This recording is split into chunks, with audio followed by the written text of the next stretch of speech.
telling you, B.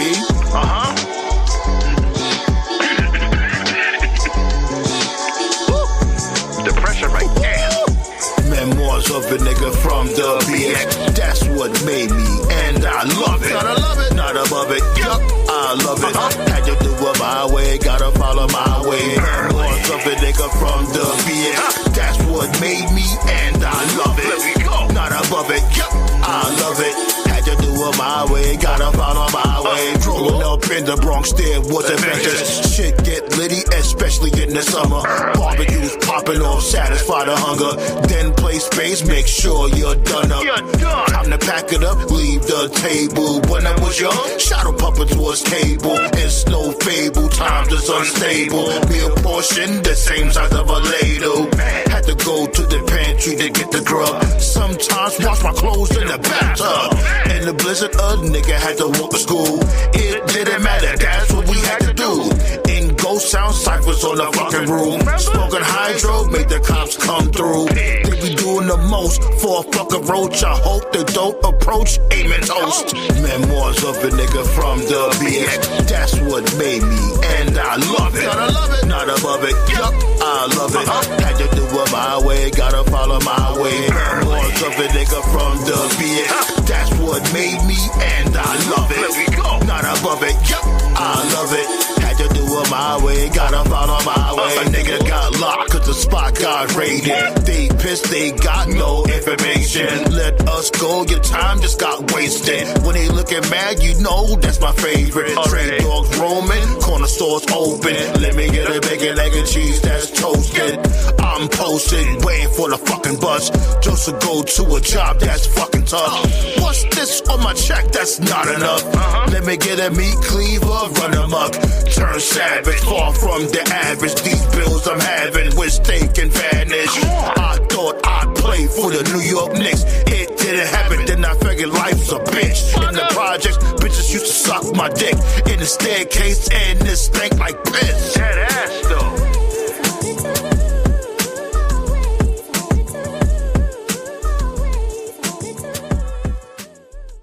And while the butterfly flew out, the hell? Ridiculous. Yo, what the hell you dream of? Fast and expensive trips, don't gotta pay bills, gotta get the bag quick. Tired of having nothing in my pocket, spending money on stupid shit, gotta stop it. Yo, what the hell you dream of? Fast and expensive trips, don't gotta pay bills, gotta get the bag quick. Whoop. Tired of having nothing in my pocket, spending money on stupid shit, I gotta stop it.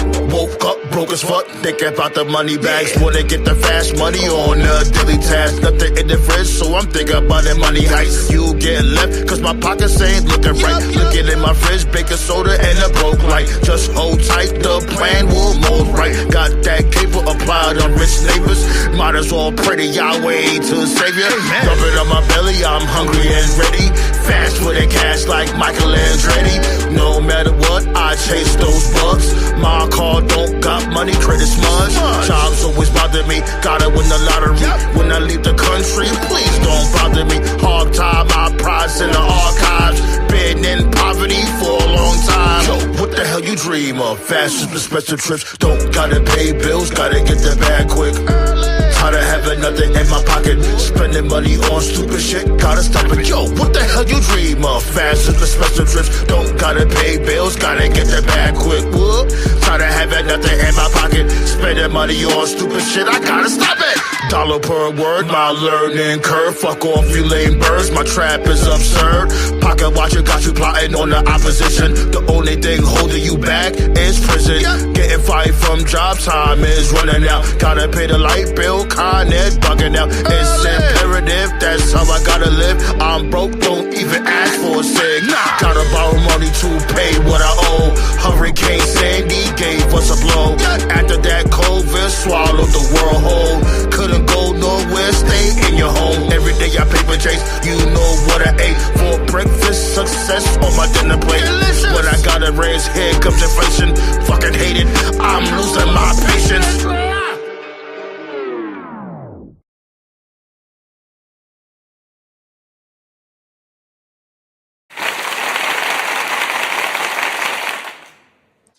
One, two, 1, 2. Tell me how I'm sounding to you. Hey, yo, B, what it do though? Council Roundtable signing back in. Can you comprehend, my friend? Right now, it's episode 381, where we talk the old fashioned rats to let y'all know what's happening. You dig? Y'all ain't gonna hold you. I might have to start tallying up the times I'm right. Didn't I tell y'all motherfuckers this whole vision shit was stupid from Jump Street? I could have sworn I told y'all that. Now look at Bron Breaker. Look at him. He's not even feeling this. He's tired of he's furious with his booking. Didn't I tell y'all? Like, y'all need to stop playing with me when it comes to this wrestling shit. Y'all know what I'll be talking about. And what the hell did I just fucking do? God damn it. Oh man, yo. Hold up, give me 1 second. What's going on though? Blaze was goody. Tia, what's going on? How y'all feeling? Happy Friday and all that. What's good, C-Flu?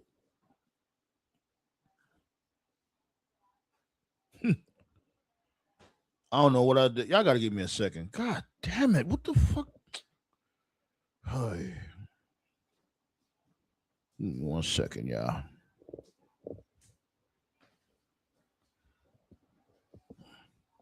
Had to fix something real quick. The vision thing is as stupid as Donald Trump. Nothing's that stupid as Donald Trump. Nothing. My dude Anubis. What's going on, Anubis? But I told y'all, I knew it. Like the whole crew didn't make any sense from Jump Street. I've been saying from before, this dude Bron Breakker should have went to SmackDown, B.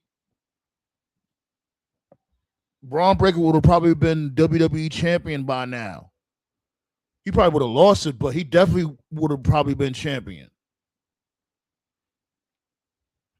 Probably on his way to win the title again. He probably would have been on his way to be a 2-time WWE champion.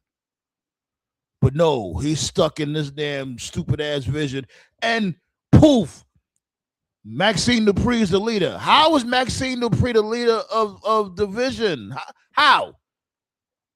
She was just a valet when they came to the Alpha Academy. Now, just like that overnight, now she's the leader.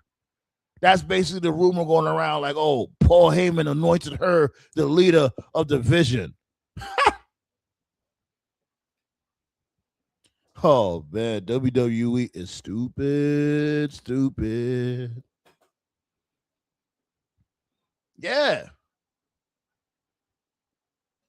And it's really not her fault. I've been saying from before, like, yeah, I may have cracked jokes about her and shit because how she was pushed at first was fucking ridiculous. She shouldn't have been winning championship gold. But I was like, yo, she has a lot of potential. I like her moveset. She has the look. Triple H needed to take his time with her. But you already know how he is. Like, when it comes to things that he needs to take his time with, he don't.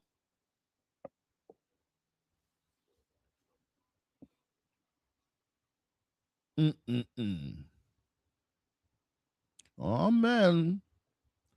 Guess it's time to open up them floodgates. You at work? Yeah, I know you stay working, my dude. I ain't mad at that. You stay locked in. Nah, thumbs up. That's all good. I'm feeling nice today. You know what I'm saying? It's a good day. I'm feeling pretty jovial. So, you know what I'm saying? 9 likes is good enough for me to open up them floodgates. But remember, we still got to hit more thumbs, B. That don't mean y'all off the hook. Keep hitting the thumbs up.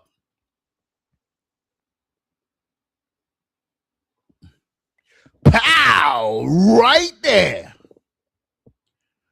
Pull up. We're also going to talk about Saturday night's main event for tomorrow. You know, I'm going to be here. You know, we're going to be here. How's everyone's health? I'm cool. You know, can't complain. I'm healthy-ish. I ain't gonna lie, I say I'm in tip-top health, but hey, I takes a lick and it keeps on ticking. That didn't even sound right, but you know what I mean. But I'm good money though for the most part.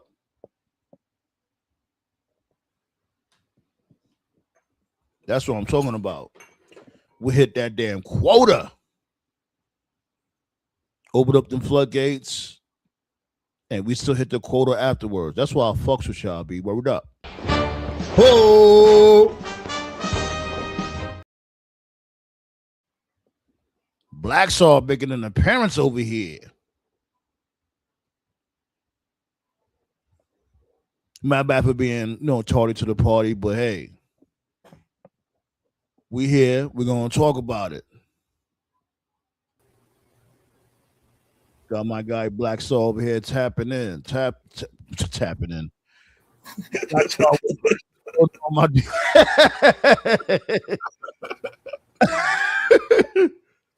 I'm a little silly right now. I'm smoking this strain, got me feeling silly. But what's going on, my dude? Nothing much, man. How you been? Sound good? Do I sound good? Yeah, you good. You good. You good. I'm good. Can't complain. Having a really good day. Me too, man.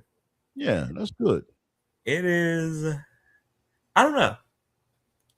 Like, let me see something real quick. Okay.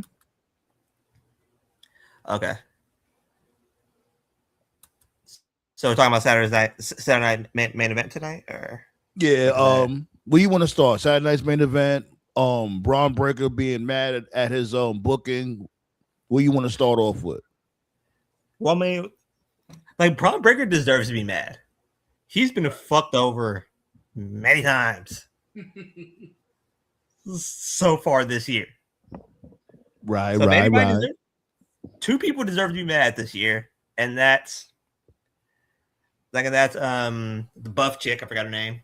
Why did I forget her name? Oh yeah, Jordan Grace, right? Yeah, she's another one. How y'all got nothing to do with? Y'all have nothing for Jordan Grace. Yeah, Jordan Grace and Bron Breakker, those two deserve to be mad. Yeah. But y'all got something for Chelsea Green to do. And there's no shade towards Chelsea Green. But if you can find something for Chelsea Green to do, how y'all can't find something for Jordan Grace to do? And if anybody deserves to be in that ladder match in August, it's her, because she's been patiently waiting since when? Since I think like around May. Maybe probably even before then. Yeah. Remember that booking idea that I pitched from, I think it was last year. This one, Chelsea Green had won the women's U.S. championship. Remember the booking idea I had presented to you guys? I was saying like, yo, Chelsea Green should be keeping that belt warm for Jordan Grace. Because remember, Jordan Grace was about to get called up. She was still at NXT. And I was like, she should be keeping that belt warm for Jordan Grace. And what did they do? Like, WWE is annoying. Like, I'll be right back. I need to do something real quick. All right, go ahead. You good.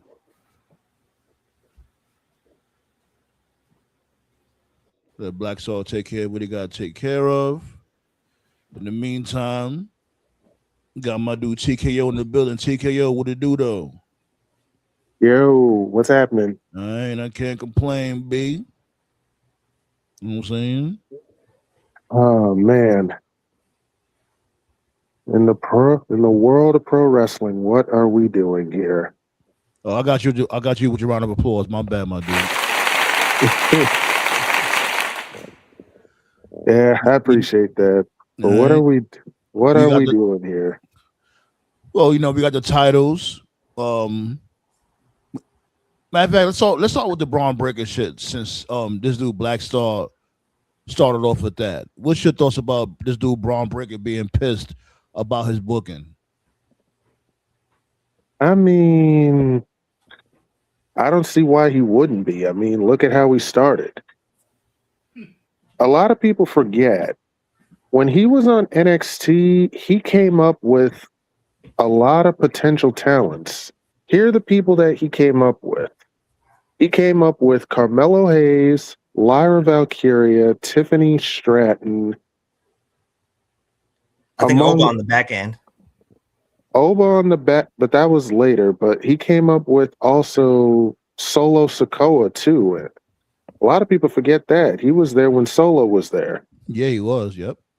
So he came up with, so he had a heck of a class that he came up with. But out of all of those guys, and out of all of those guys, they propped him up to be the guy. Yeah. Remember, yeah, he was the golden boy of NXT. They was like, yeah, this is the guy. And as soon as he went to the main roster, it's like they tried to book him as a solo wrestler, and then I guess they seen something that they didn't like, and they lost faith in him being a solo wrestler. And it's like you gotta give him a chance. Nah. When I joked with like some of my friends, I said, man, Oba has became Debo because he took Bron shit immediately. This nigga Oba Femi Jack Bron. He Jack Breaker's chain for real. Yeah, he did. But that's just Oba though. Oba just has that aura. We all knew Oba was gonna cook when he came to the main roster. Like, you gotta try real hard to fuck up Oba. Beyond hard. I mean, my God. But it's crazy though, because like I was saying, Breaker was built up to be the guy, and then when he got up to the main roster, something happened. I don't know where. Because wasn't he the inaugural NXT Colorful Champion? Yeah. He beat Ciampa to win that colorful NXT belt. Yeah. Mm-hmm. Bron came into the booking place and was like, man, my mama give me that chain. Clearly, because I'm telling you, ever since that IC title reign he had, he ain't been worth a damn. Like, and even before that, they had him fight on both Raw and SmackDown. And then when they settled him on SmackDown, they just randomly drafted him to Raw. I'm like, what? Yeah, you remember that weird shit? Like, you had he was an IC champion. Yeah. Jey Uso took the belt from him, and then after that he won the belt back, and then after that, nothing. Like, that's when everything just fell flat. And he just became a tag team wrestler. He kept fighting Sheamus for months, and then randomly. I forgot about that. Exactly. He spent ever since he won the belt back. He spent the rest of the year fighting Sheamus, and then he just dropped the belt to Dominic at WrestleMania in that 4-way. Meanwhile, Gunther got put ahead of him. Sammy got put ahead of him. Oba, of course, got put ahead of him. Bro, let that sink in for a second. Dude was first singles feud with Sami Zayn for the IC belt, and Sami Zayn won the WWE title before he did. That's insane. That really is. My God, man. This dude Triple H, B. And you know they'll be quick to say, oh, because TKO, not you TKO, but their TKO. Yeah. They be quick to say, oh, but TKO this, TKO that. Like, yo, stop this shit, man. When we watch Unreal, do you see TKO in the writing rooms? Or the booking rooms? You don't see TKO anyway. You don't see this motherfucker. What's his name again? You don't see Ari Emanuel nowhere in there, B. Bro, I want to cook on that later, but yeah, go ahead. I want to cook on Unreal for a second, because, bruh, ever since they put out Unreal, they should just stop doing interviews altogether, because they contradict themselves with that shit. Because how are you going to sit there and say, oh, be patient and let the story play out? Meanwhile, when we watch Unreal, you got guys, Triple H himself, along with the guys in the writer's room, literally saying shit like, oh, what if we have Chelsea Green and Julia hot potato the U.S. title? And then what? I don't know. Like, nigga. I'm like, yo, we're literally seeing this shit in real time, and y'all gonna tell us to be patient. No, we've been patient for like a whole decade when it comes to this fucking whack ass company, man. And then you want to lie and say that, and I'll never get over the fact that Ari Emanuel said The Rock coming in to try to debo Cody for Mania 40 was all part of the plan. Like, Meanwhile, they really think that we're stupid, son. I hate that shit about them. But what And they never want to take accountability for anything. They never take accountability ever. But what I was told, the plans from TKO is basically not our TKO, but you know what I mean. yeah. But the plans is to make SummerSlam like Mania, like you know how Vince brought up Mania, and Mania was like the main show. Yeah, I remember. Oh, yeah, I remember they were saying something like that. But They're like trying right to- now, that's not gonna happen because you got to have star power to do something like that. Right now, SummerSlam doesn't even need to be two nights. This shit is a catastrophe. What's going on right now with these ticket sales? This shit is embarrassing. You think the ticket sales for SummerSlam are bad? They can't even fill out Madison Square Garden tomorrow. Like, how the fuck y'all can't fill up MSG? That's the home base. They are losing New Yorkers, bro, and that's a big loss. Because motherfuckers need to come to gripes like, yo, this product sucks. They need help. And the motherfuckers that keep caping for this shit, they're not helping. The product is terrible. Like, as a matter of fact, I noticed y'all in the chat, y'all not even talking about SmackDown in the group chat. Like, is anything going on? The only thing that's going on is what I said in the chat. They're doing this interim women's championship bullshit. Oh my God. Yes, y'all heard that right, folks. Yeah, they're not stripping. They're not stripping.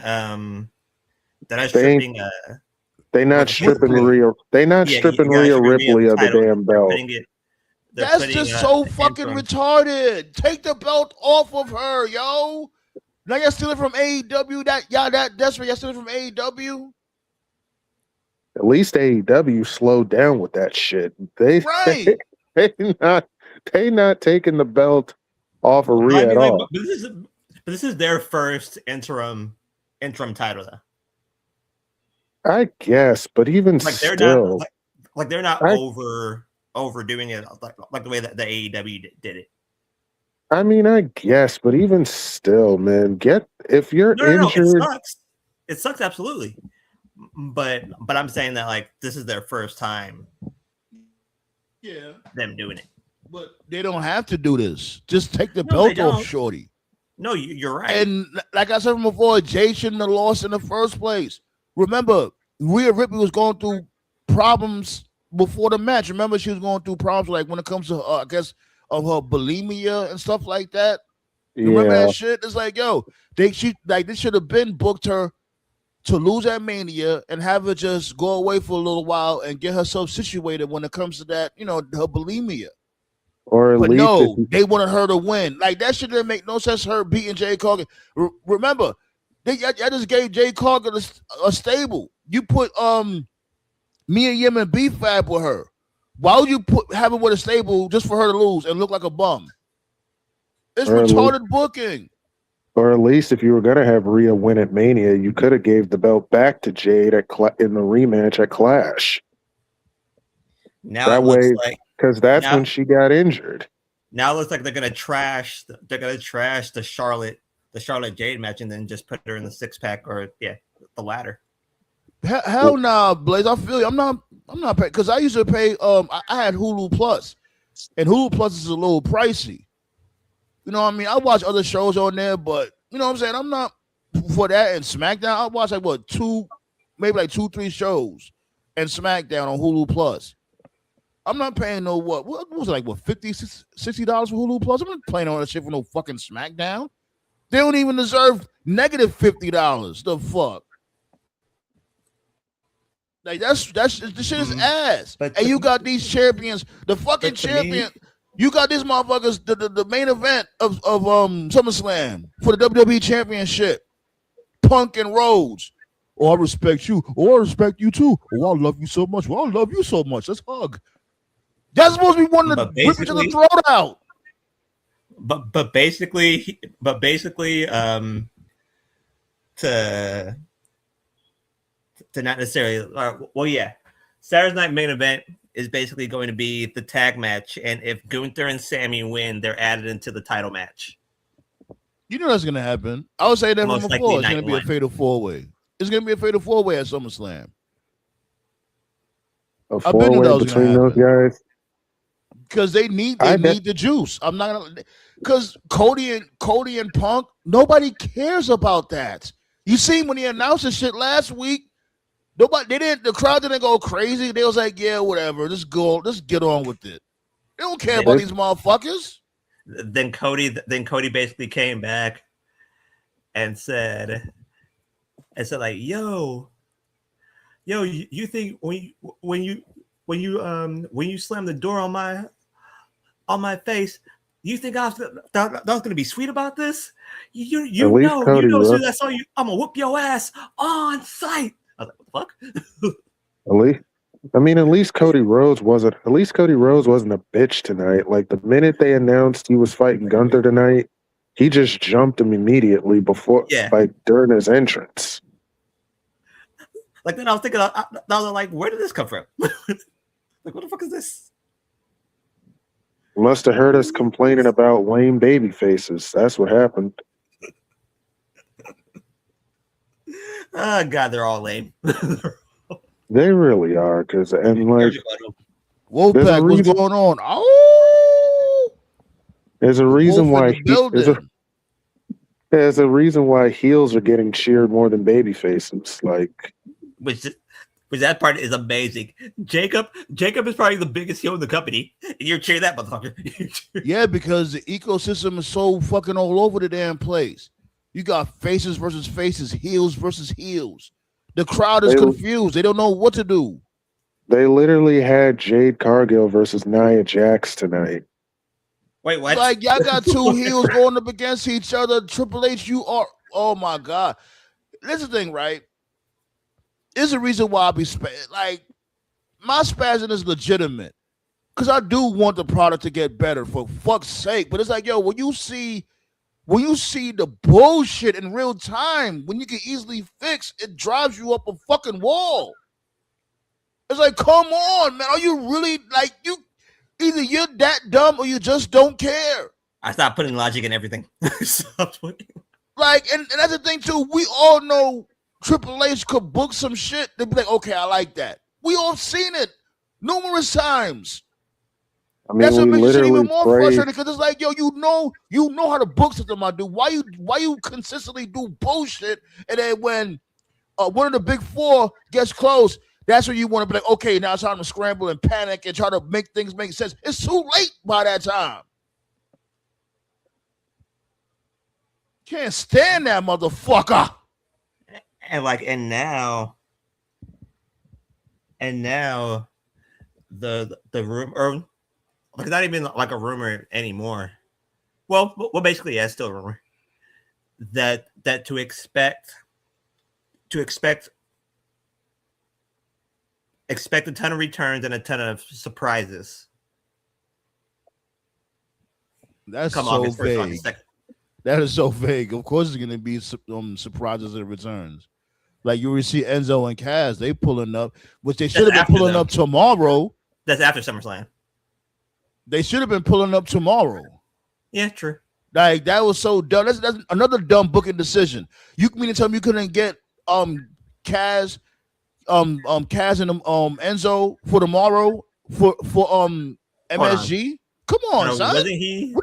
Wasn't he a free agent? I think they're both free agents. Because I think I don't think he's still the champion of fourth rope, the lightweight champion of fourth rope. But I know Westside Gunn. I don't think he has him signed to an exclusive contract to fourth rope.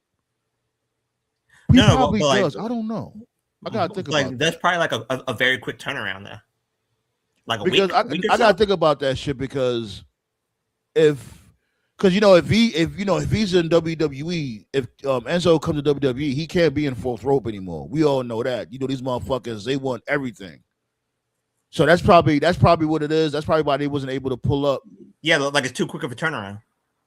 You know what I'm saying? And he's still the lightweight champion in the fourth rope. So I guess that's only. Yeah, I guess that makes sense. But like then like supposedly Orton's coming back, supposedly KO is coming back, and supposedly Zilla's debuting. How I can't see your shirt, Wolfpack. What do you mean? Like your avatar is very small. It's a wolf shirt. Like it's that Jacob shirt. You can see it. Yeah. Okay. Like it's partially being blocked, but yeah, that's what I think it is. Yeah, like if it's in your community post, I'll check it out, my dude. I see you was taking a shot from that dude. I forgot his name. Too Tough Tony, whatever his name is. Like, y'all be wilding over there in JCW. I wouldn't have took that shot. Like everybody else drinking from that bottle. Nah. I'm glad you having fun though, B. You be having fun. That's what's up. Like then like people were trying to do all these motherfucking conspiracy theories, like about Connor and how he tore his knee. Why you say going all over the place? Slow down, Black Star. I like going all over the place though. No, don't. I keep myself fresh. No, because we gotta work on one topic at a time. You doing too much. My bad. What's going on SmackDown? As a matter of fact, don't know, don't care. SmackDown's over. It don't matter. God damn, you sounded so exhausted saying that shit. Let me try. That's because like whatever. I am exhausted, bro. Like I can't. Like, what is there really to say? WWE is fucking sad, yo. Let me go on Bleacher Report. And I don't want to say this, and I hate sounding like this because SmackDown was my shit, man. The fall from grace is crazy. I mean, I looked at the group chat. That shit was drier than Malik Yoba's lips. Gunther and Cody ended in a no contest. Yeah, because Punk and Sammy interfered, and they ended in a brawl. What is the thing with Triple H with these fucking brawls? Can he stop with that shit? Everything always got to be a brawl. Like, yo, my dude, that's not how you tell a story. They recapped Roman's evisceration of Seth Rollins on Monday. I don't blame him for doing that. I definitely don't blame him for doing that. That shit was ether. And the War Raiders beat Fraxium. Yeah. You said Fraxium had a match? Who they had a match against? They lost to the War Raiders. Okay, some tag team wrestling. Okay. They still the tag team champs in AAA? Yeah. Okay. Jade's in the ladder match. Jey Uso? No, Jade Cargill. Oh, Jade Cargill, okay. Yeah, Jade Cargill's in the ladder match. I didn't know that Jey Uso had a sex change. Ew. Jade Cargill's in the ladder match, and so is Tiffany Stratton. Yeah, that's what I basically read. Trick was talking shit about Baron Corbin. Looks like that's going to be the match. Which means Carmelo Hayes and Ricky Saints are going to get shafted. It's been real, Trick. It's been real. Baron Corbin about to come get that damn belt and rip the fur off that shit. They ripped the fur. Yeah, they let that sing. They really let Sheamus go to bring back Corbin. Ain't that some shit? Yeah.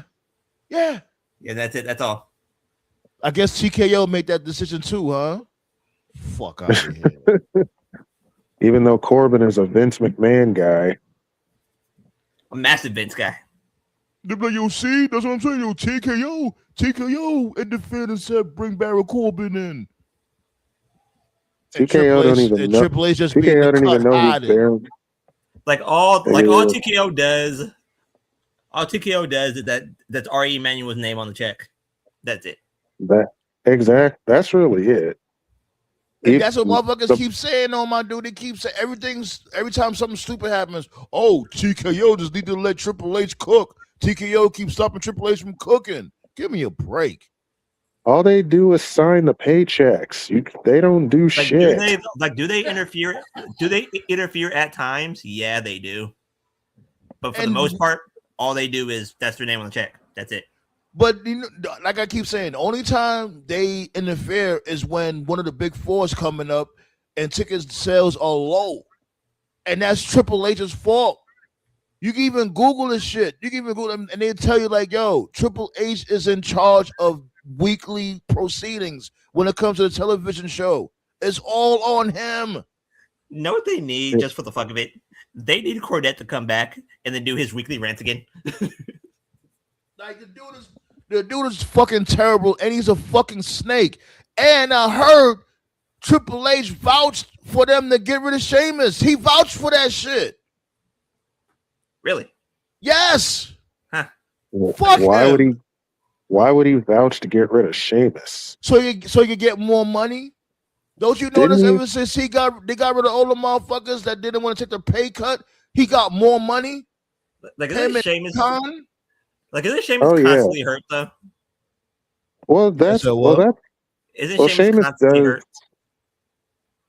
Sheamus has been getting hurt a lot, but even still, like there's still something you could do with him though. Like Sheamus is a good like I always said for the longest time, there is no such thing as forever contracts. We need to stop. WWE, yeah. Like we need to stop they don't care about especially nowadays, they don't care about veterans and OGs. Like we need to stop it with the fighting for people with forever contracts. Like you see what the fuck they're planning with the fucking Foley versus MJF thing. I do not. What you see that fucking match. And my thing is, man, like, why be loyal to motherfuckers that could just get rid of you no matter how long you've been there? Right. Yeah, like there's no such thing as loyalty. None. So and Vince been on that type of time too. Like Triple H, Vince ain't exempt. He was on that type of time also. The only time he wasn't like that was when it came to R-Truth. Like he kept a promise to R-Truth, like as long as I'm here, you have a job forever. But Triple H came in and was like, I guess we have nothing else left for you and you're black. Fuck that dude. Triple H don't care about nobody but his fucking self. But to me, like there shouldn't be forever contract. Like it's useless piece of shit. Like why? Yeah, because they could just get rid of you anytime. The contract doesn't mean shit. They could break the contract anytime they want. Like the only thing like I would honestly fight for if I'm like a wrestling fan is if you barely sign a contract and you get fired. Okay, that is wrong. Absolutely wrong. But if you're like 40, like if you're like 40, but if you're like 45, 48, constant, or like if you're in your 40s constantly getting hurt, then yeah, you should go. There should be no room for you here. Or at least like agree to take a pay cut. Honestly, those are the ones that should take the pay cut. But instead, they're giving pay cuts to motherfuckers that they promise to pay without. That's why. That's the thing. That's the thing, TK. It was like, yo, these will just sit here and sign a new deal, and then within like the following year, they will renege on the deal and say, this deal ain't gonna work anymore. Can you take a 50% pay cut? No. Why don't you use me?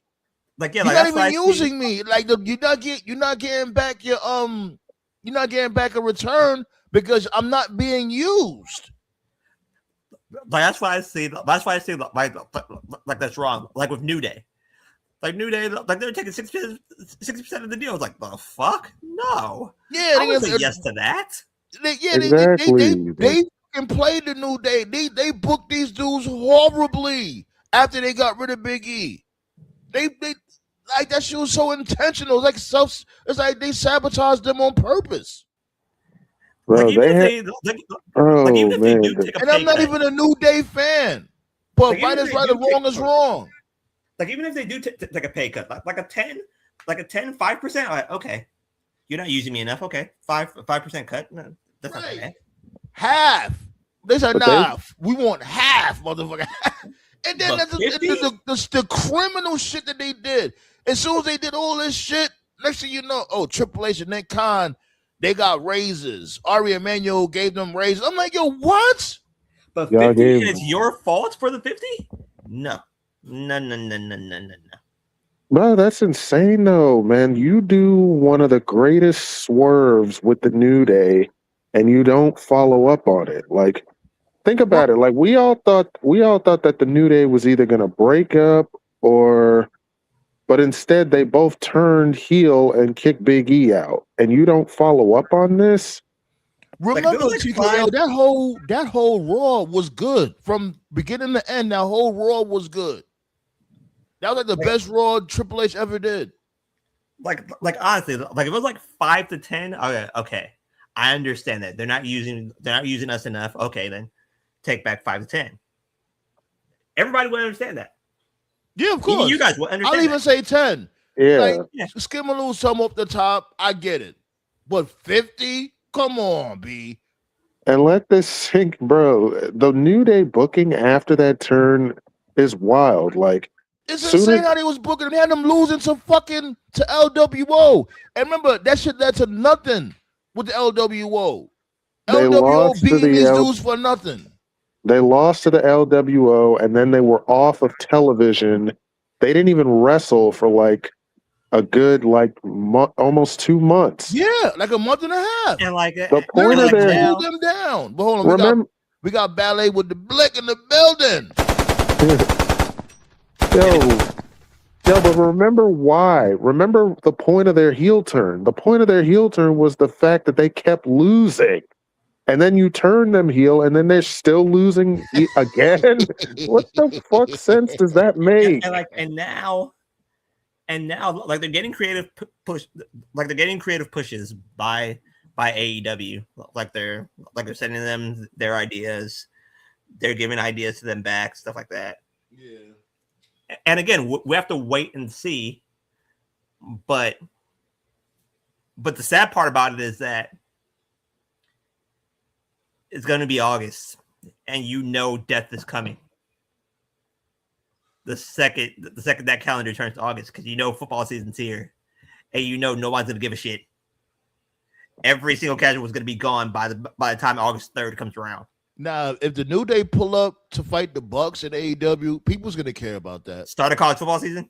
No, they're not gonna care. I think, like, I'm not saying they're gonna move the needle dramatically, but Not weekly. I could definitely see like that they go up like a little 50 racks if it comes to viewership. I can see that. No, Probably it's possible, but we'll see. But even still, though, like, bro, like you let how? Ballet Just- said, "What's up, y'all?" What up, It was getting LA? bad. It's just insane. Like how? Like I don't even know anymore, man. Like how you screw up an easy layup? That's insane. Because this dude books with he books with no end game. He just goes for the shock. It is like we still waiting for who the hell knocked out Jacob Fatu's teeth, and he wants to sit there and talk about, we need to be patient. My prediction is that when the New Day shows up, I think that first show they're probably going to get like around 8:30 to 8:60. I agree, C-Flu. I agree. Maybe. Like 8:30 to 8:60, and then they're gonna go right back to the medium by the time the week 2 of the NFL season. Oh yeah, well, if the New Day pull up to AEW, there's gonna be a little spike, but of course it's gonna go back down. Pause. 8:30 to 8:60, because that Wednesday night is the week before the NFL season, or the day before the NFL season. No, just no. Good luck with that. They're gonna get a slight bump. That's probably it. By the time Saturday hits, yeah. college football season, they're gonna go right back to 6:30. Well, what time does the game starts at? What, like at 8? 5 my time. I think 6 or 7 your time.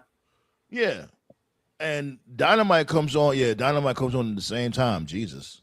Yep, time to get fucked. That's brutal. That is pretty brutal. Like I said, death is here. The end is near. And like that's the sad part about it, though. The sad part about it is that you have to wait this long for something major to happen. And again, I want to see both companies do well. That's what I want. Me too. The problem is that there's a semi truck going about 70 miles per hour toward your face. And I'm just glad that the wrestlers is really speaking out towards creative. I wish they would say this motherfucking name. Like, man, look, sometimes you got to put your balls on the table, B. Like, look, Triple H needs to get his shit together. Like, if you're being buried, what's the difference? What are you gonna do? Bury you some more? Like, if they get their acts together by May, I go like, okay, now we can see something click.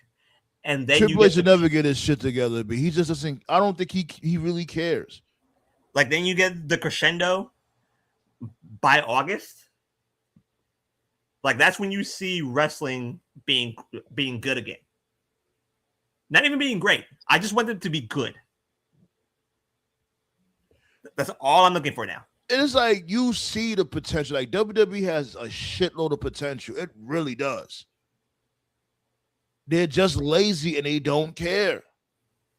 And other people are scared to speak up and do certain things because, they need the job security. We aren't. Yeah, well, I don't give a fuck. The hell. I'm not signing WWE, and that's a good thing. I ain't signing WWE, AEW, TNA, MLW, all that shit. TNA is dead. If I was, I'll still tell them, like, look, I do the same thing at my job. I'll give suggestions or I'll say certain things that aren't working. These motherfuckers don't say shit.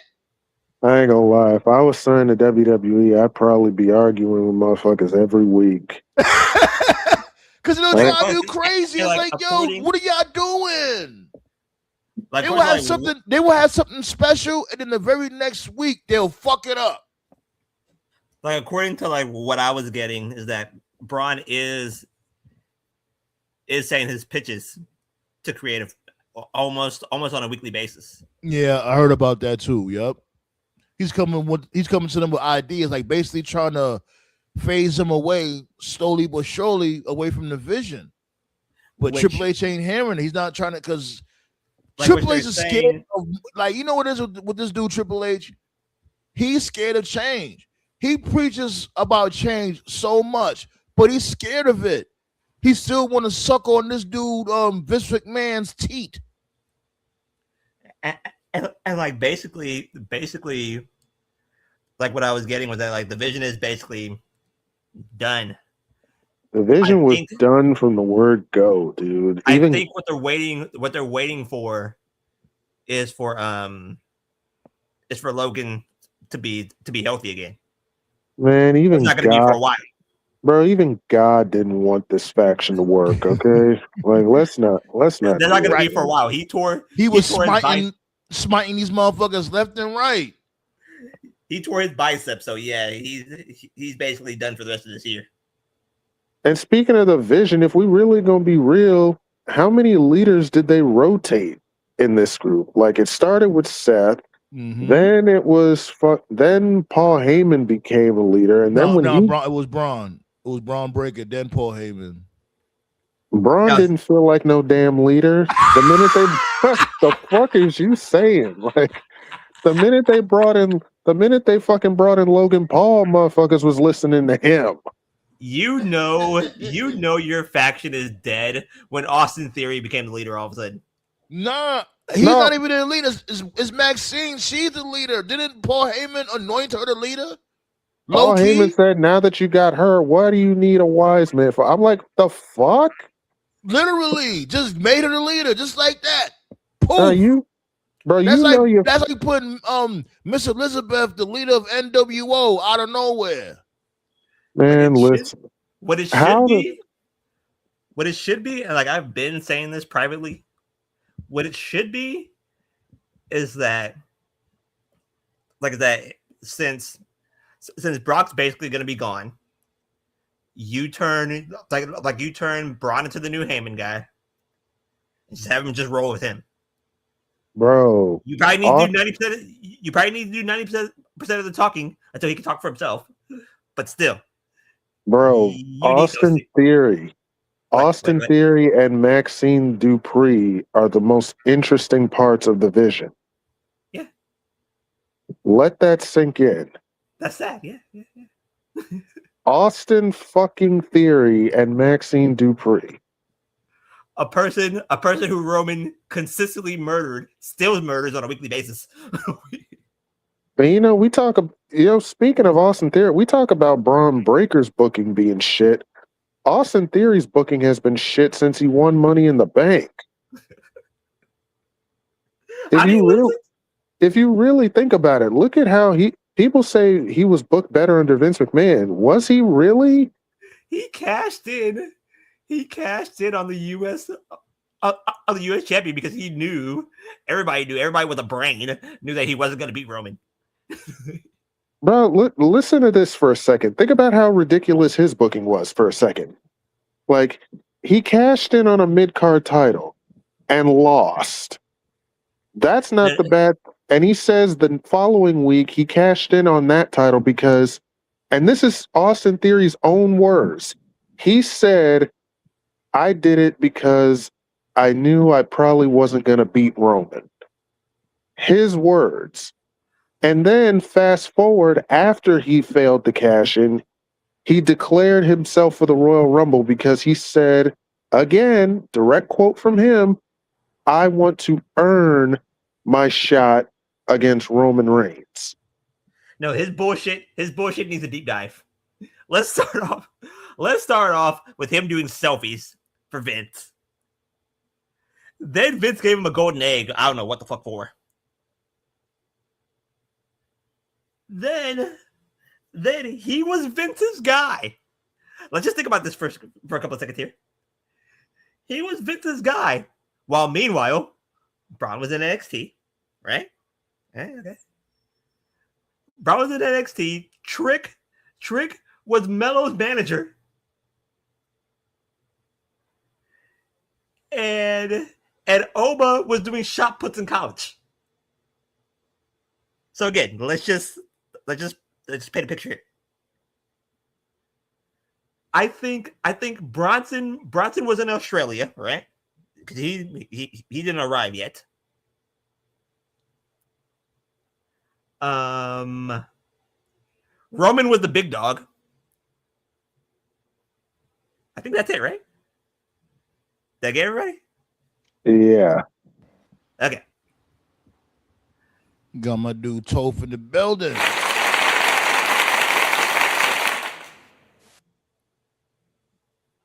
Yo, what's going on? It was getting tough. You all right over there? Sound like you half sleep. Nah, I had some diversions today, so He was too busy bitch slapping customers at the airport. Yeah, pretty much. There you go. They got my dude Toph going through it over there, B. Yo, just run them dudes over one of them planes, B. That's it. Catch them motherfuckers. What's that, a tarmac? That's what they call it, right? Yeah. Catch one of them motherfuckers Hey, lacking over motherfucker. there. Right. Dude, the motherfucker's filthy. Toph is what, 3 months into the job? He's already too old for this shit. Man. Yeah, pretty much. Just have like the harmonica in the background. Shit, wait till holiday season, my dude. I'm telling you, with Toph, you need to cue the Ricky music. Yo, I'm trying to get that shit for bum out of the week. But you missed it. I had got something else for it though. You did? Yeah, I got something else for bum out of the week. No, you got to use that one Chris Rock song. Everybody hates Chris. Oh I'm man. gonna look for it. Just remind me. Remind me. I'll look for it. All right. No, but the Ricky music's better though. Like, this is gonna like give this dude Toph his own segment talking about his day at work. Ballet said, "What's up, too, Toph?" What's going on, Valley? Shitla? Word. No, but, So but we like, was here talking about Bron Breakker being pissed about his booking. Let's say you. Well, yeah, it's like we said. He's cooled off for sure. You know, he's yesterday's news. People are talking about Oba, Fatu, Trick. Ain't nobody talking about Braun. When they did that segment where Maxine, when she turned heel and she joined Vision officially, to me, the damning thing about the segment was like, I was 50-50 on it. Like, on one hand, it's really sad, but it's like this is the first thing of substance that Theory's had in like 4 fucking years. So it's like, okay, he finally has got something for him to do. He's something for him to sink his teeth into. But what I thought was really damning about the segment was Braun was an NPC in the background. He was like the third wheel in his own fucking faction. Like, what are we doing here? even So, Otis, even Otis rocking past Austin Theory. Let's just think about that for a second. Yeah, you mean to tell me Otis like rocking past him. this year's second biggest show of the year, and the best you got for Breaker is a tag match with Tozawa? Don't get me wrong, I like Tozawa, but in WWE, Tozawa is he's a jobber. That's the best you can do. So that doesn't tell you how far Braun Breaker has fallen. I don't know what does.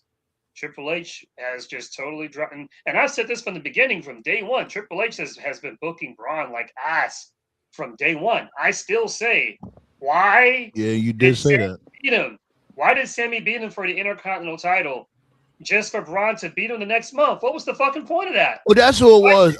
Because he did the same thing with Jay Uso, right? I could have sworn. Right. Yeah, so Jay beat him. He was getting booked all over the place. It's like, Yeah, you're not locking in on him. You got like you'll push him and then you take away the push. Push him and take away the push. You're not gonna get him over like that. Yeah, they're not fully committing to him. For whatever reason, they're not fully committing to, like, they're fully committing on Oba and Trick and Roman and even Fatu to an extent, but they're not committing on Braun, and they haven't for about, if we're being honest, for about 2.5 years now. And I don't know what the fucking problem is. Like, I know he's young. The match that everybody was salivating for, right, was Oba versus Braun. Now nobody even gives a shit about that. Now everybody's the match with Bron versus this dude Jacob Fatu. I was saying that. Remember they kept teasing the face to face. Bro, that's what I was about to ask. Didn't Breaker and Fatu have a face off earlier this year? That was last year. They had a couple, I think. They had like 2 last year, and nothing. And now they do this a lot. They do this a lot. Like, this is really dangerous. Like, and WWE does this a lot, especially like if you're young. They have like this "we can always do it later" mentality, and like I've said before, that's a very dangerous game because later is not guaranteed. Because you can't guarantee a year from now a person will still be over. You can't guarantee a year from now somebody else may not get over. You don't know. You know, the biggest money match as far as like the modern day is concerned was Ronda Rousey versus Becky Lynch. And they never did it because their logic was, oh, we can do it later. And what happened? Ronda fizzled out. Never came. Never came. And so Ross? Seafood right here says something pretty interesting. He said, honestly, these WWE talents are realizing that they can make just about the same or more money outside of WWE. So they are not dealing with the bullshit anymore. Not only that, though, my dude, because CM Punk, he really blew that shit up. He said it's to the point now where the champions, they don't even get like more bread. Like basically, most of the wrestlers, when it comes to their pay rate, is all on the even level. I'm like, why they keep the value in the championships? That's why the championships don't mean nothing. That's why nobody's not really hungry to get a championship, because it's like, how the fuck you the number 1 contender getting paid more than the champion type shit? You know what I'm saying? Yeah, the way it is now, when you sign contracts, the amount of money you get is based off how they view you and how they value you, and it doesn't matter if you have a title or not. That shit is So so fucking bogus. right, so you could literally be like an upper card main event level guy, like say Seth Rollins. That's a guy that they value. I'm just tossing a number out there. Say he's got like a I don't know a $5 million contract, but then you can be like a young up and coming star on the rise, like say a Trick Williams, and who could in theory be WWE champion, but because he's young and new, he's got like I don't know 2,500,000 contract. So it's like, wait a minute, here's this young rising star who's your champion, and here's this like old wily veteran making like double that, triple that. So it's like, yeah, it makes no sense. Like, know what the WWE is acting like? They're Idiots. They're acting like boxing in the 90s. That's a good comparison. Yeah, talk about it. Go ahead. You might be on to something. Talk about it.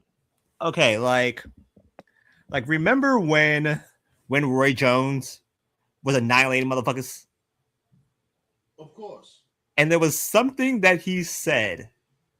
I think it was leading up to him versus Antonio Tarver. And Bernard Hopkins was in the background saying, "Hey, what about my rematch?"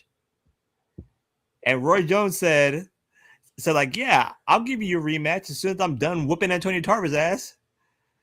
They said, like, "Oh, what about the pay?" And he said, like, "Oh, yeah, 70-30, I'll whoop your ass."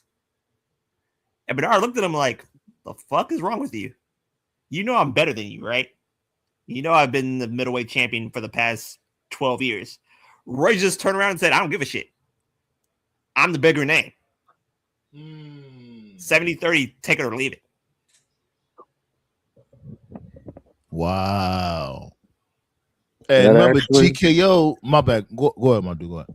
No, I was just gonna say, when you think about it, it makes sense. That sounds wild. And since we're talking about money, this is a good clarification on the Sheamus situation, because I know a lot of fans were confused on like how exactly does this work. Well, So hold on. Before yeah. you dig your knife and fork into that, I wanted to read what Seafloor just said. He said WWE only pays for airfare to the shows, but the talent has to pay for everything else. That's not true. Like, I would say they probably pay for, like, if they go to Saudi Arabia, they probably pay for that. But everything else, that's on them. They gotta pay for the rentals, the airfare. That's on the wrestlers. That's why most of them, they be carpooling and shit. Especially like if you in the mid card or whatever, they be carpooling shit. Even the Shield was doing that when they was on the come up. You know, now they different. Now these motherfuckers be on, you know what I'm saying? Having whole tour buses. You see this dude Cody Rhodes having the Nightmare Express. It depends on the where you at when it comes to the card. But that's definitely not true. Like I said, like it's like WWE paying for airfare. Yeah, right. Like I said, like it's like boxing now. But what you saying though? Hold on, let's continue what he was saying. My bad. You good? Yeah. I just wanted to explain the Sheamus thing, and you'll probably see more examples of this going forward because a lot of fans were confused. So it was like a year ago or 2 years ago. Sheamus was on Chris Van Vliet, and Van Vliet asked him if it was true that he had re-signed with WWE. And typically wrestlers are very coy about their contract status. They don't really talk about it openly. But Sheamus answered the question, and he said he did re-sign with WWE for another 5 years. So it's a 5-year contract. Yeah, he's gone from WWE. So people are confused, like, okay, wait a minute. Because typically, you know, a lot of times the company may be petty and they'll just like, you know, we'll just keep you in catering or just pay you at home to do nothing, right? Well, what happened with Sheamus is he was paid a certain amount of money, and TKO felt like he was not worth the money.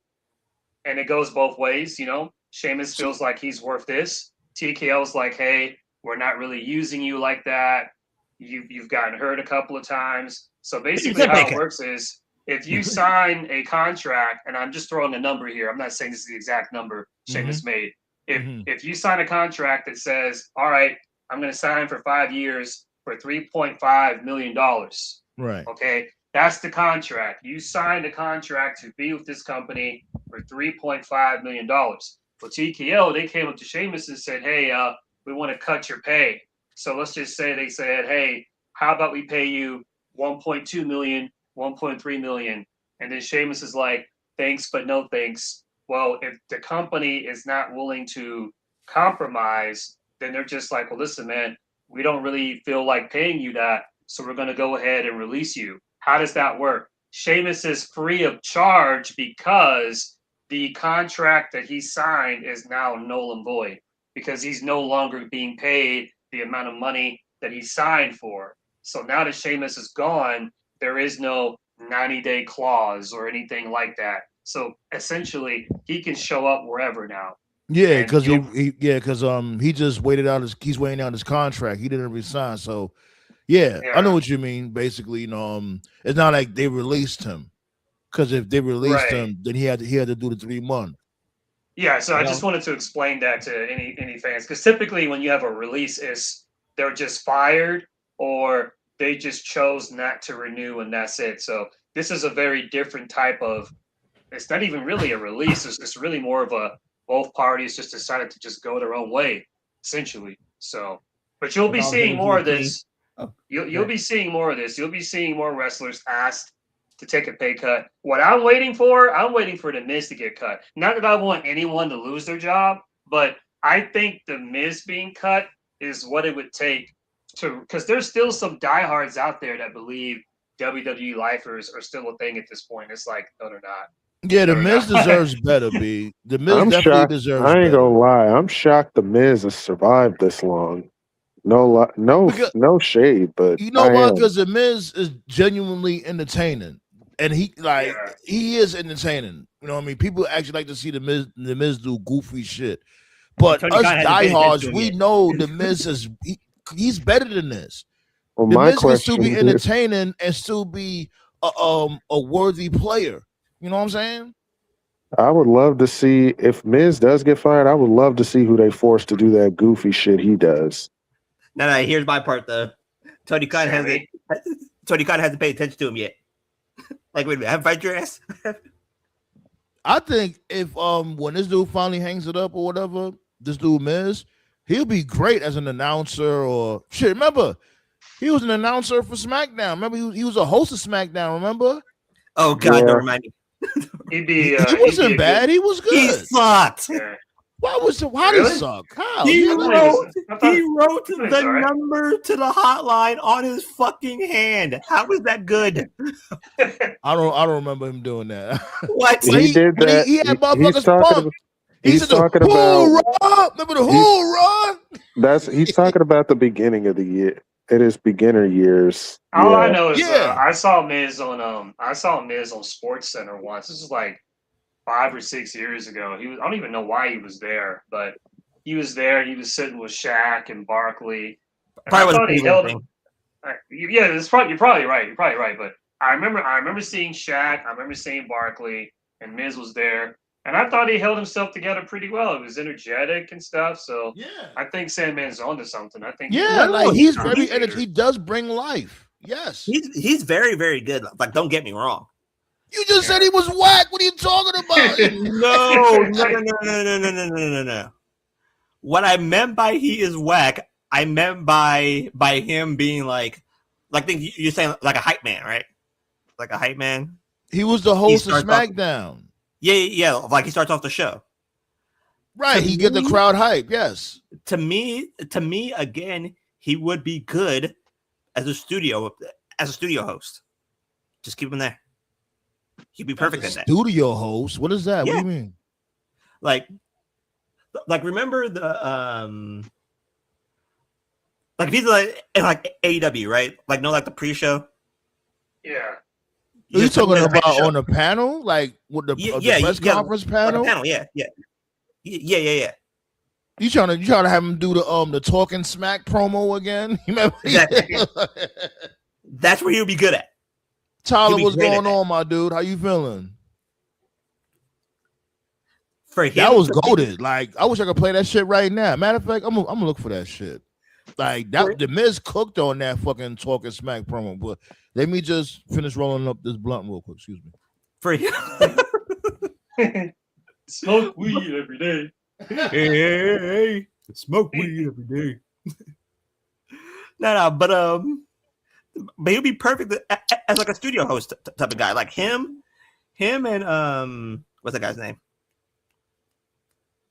Why am I forgetting his name? The new SmackDown guy. SmackDown play-by-play.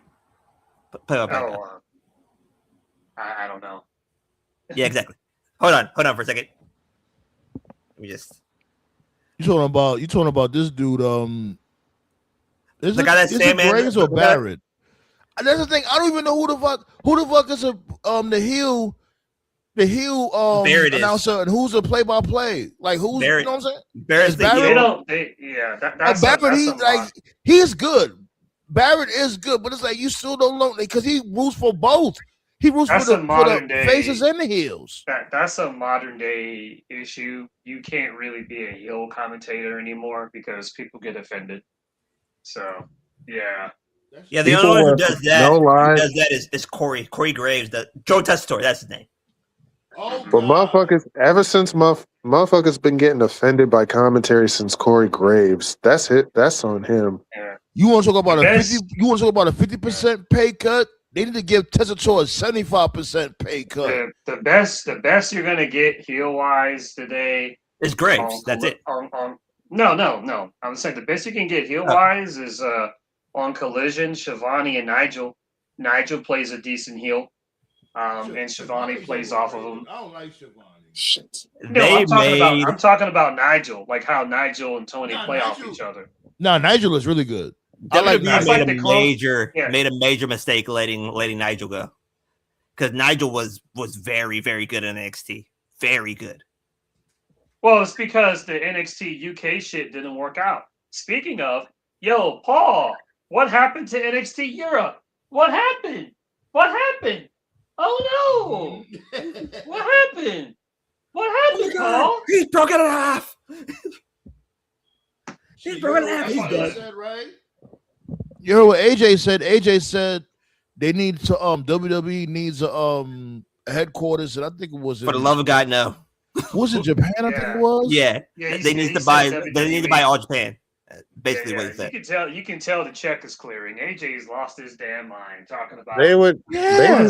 They do not. WWE does not have a foothold in Japan. They never did. They work. What the fuck, yo? What AJ got going on, yo? No, like hold on.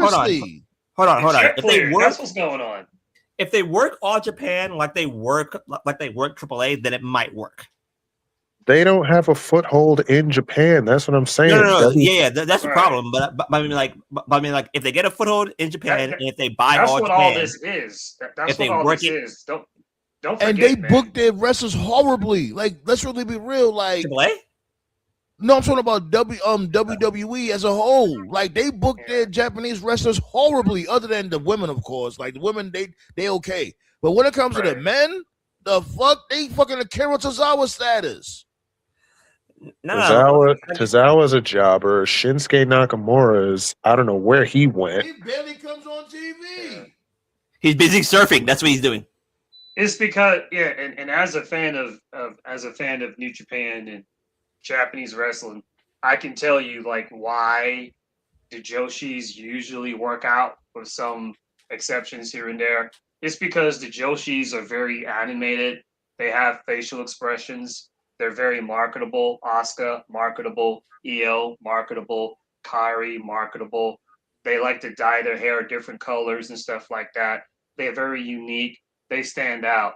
Now, as far as the Japanese men are concerned, again, it's 50-50. Half of it is on the booking. For whatever reason, the WWE creative for many years, they just don't really get Japanese men, very stereotypical booking, like the dumb shit with gender calling Nakamura Tito, just really dumb, cringe, not funny. The only shit person, like that. the only person that I saw that they booked very, very well coming off of Japan was Bronson. That's it.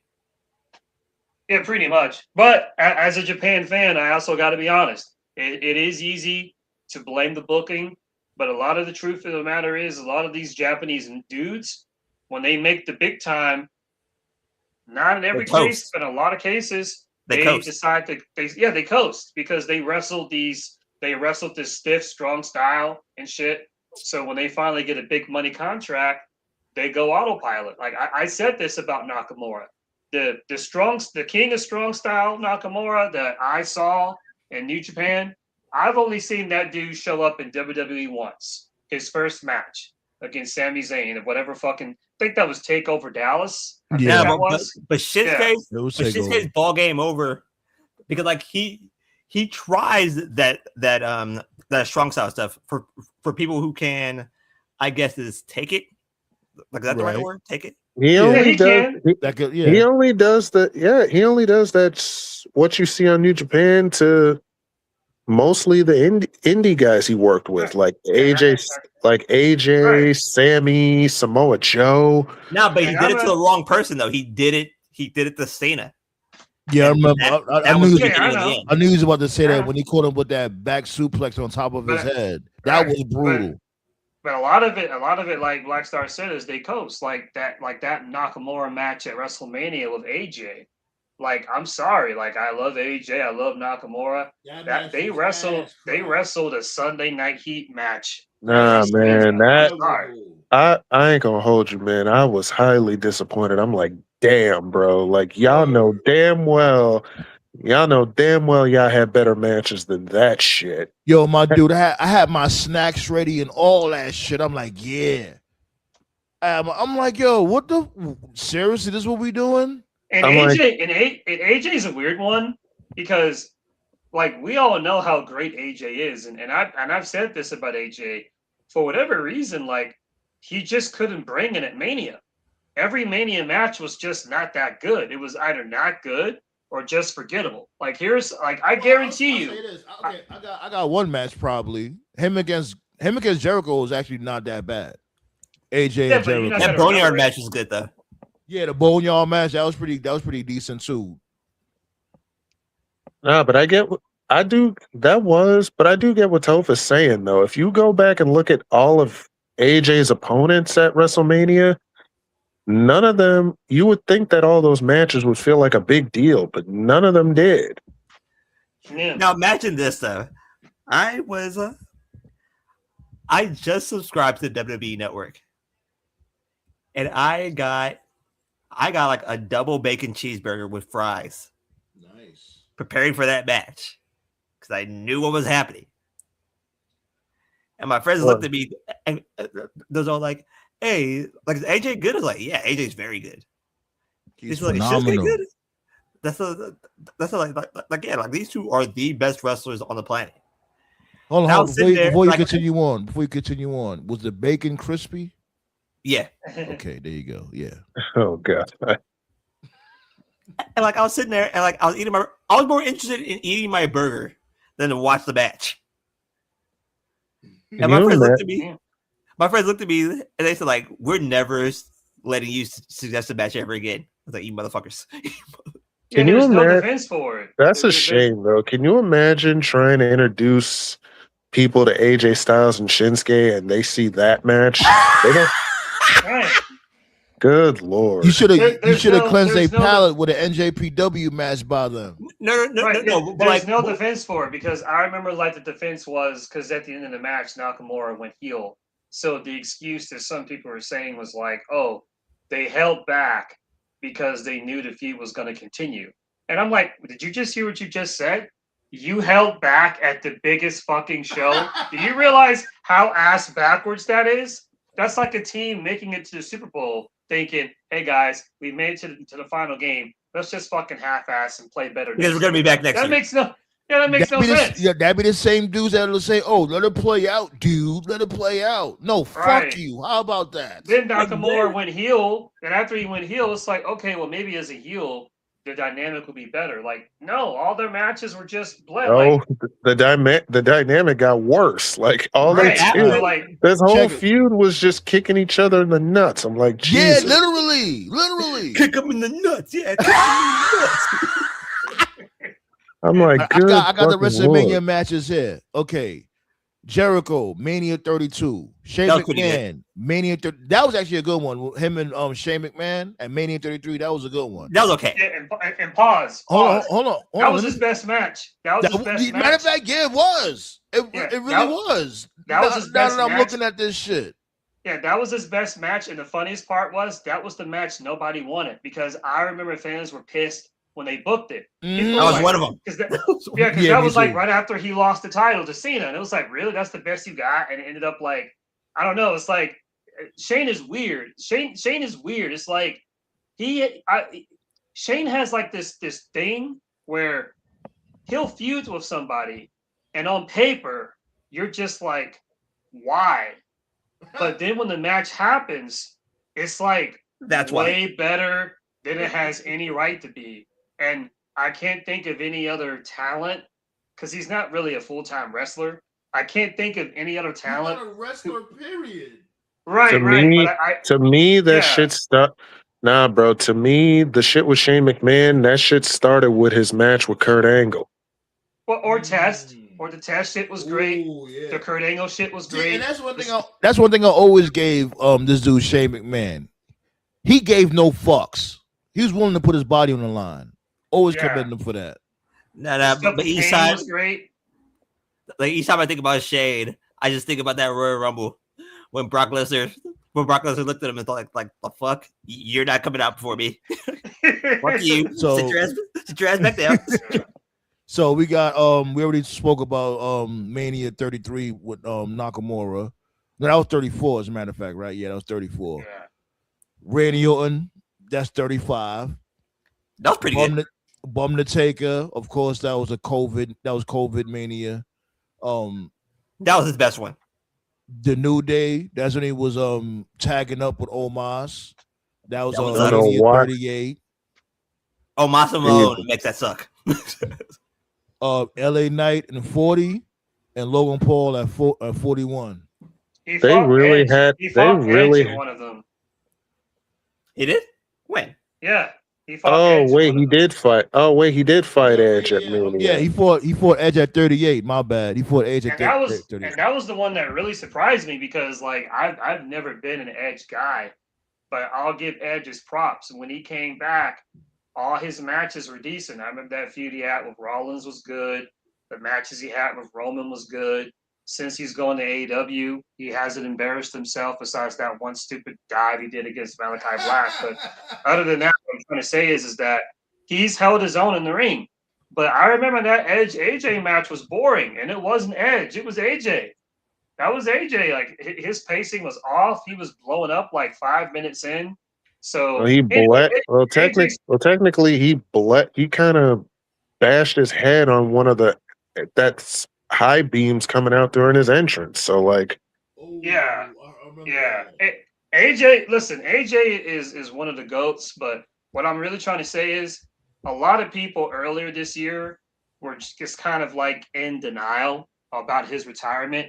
If you're really being honest, like take off nostalgia blinders. AJ has kind of been washed like the past like 4 years.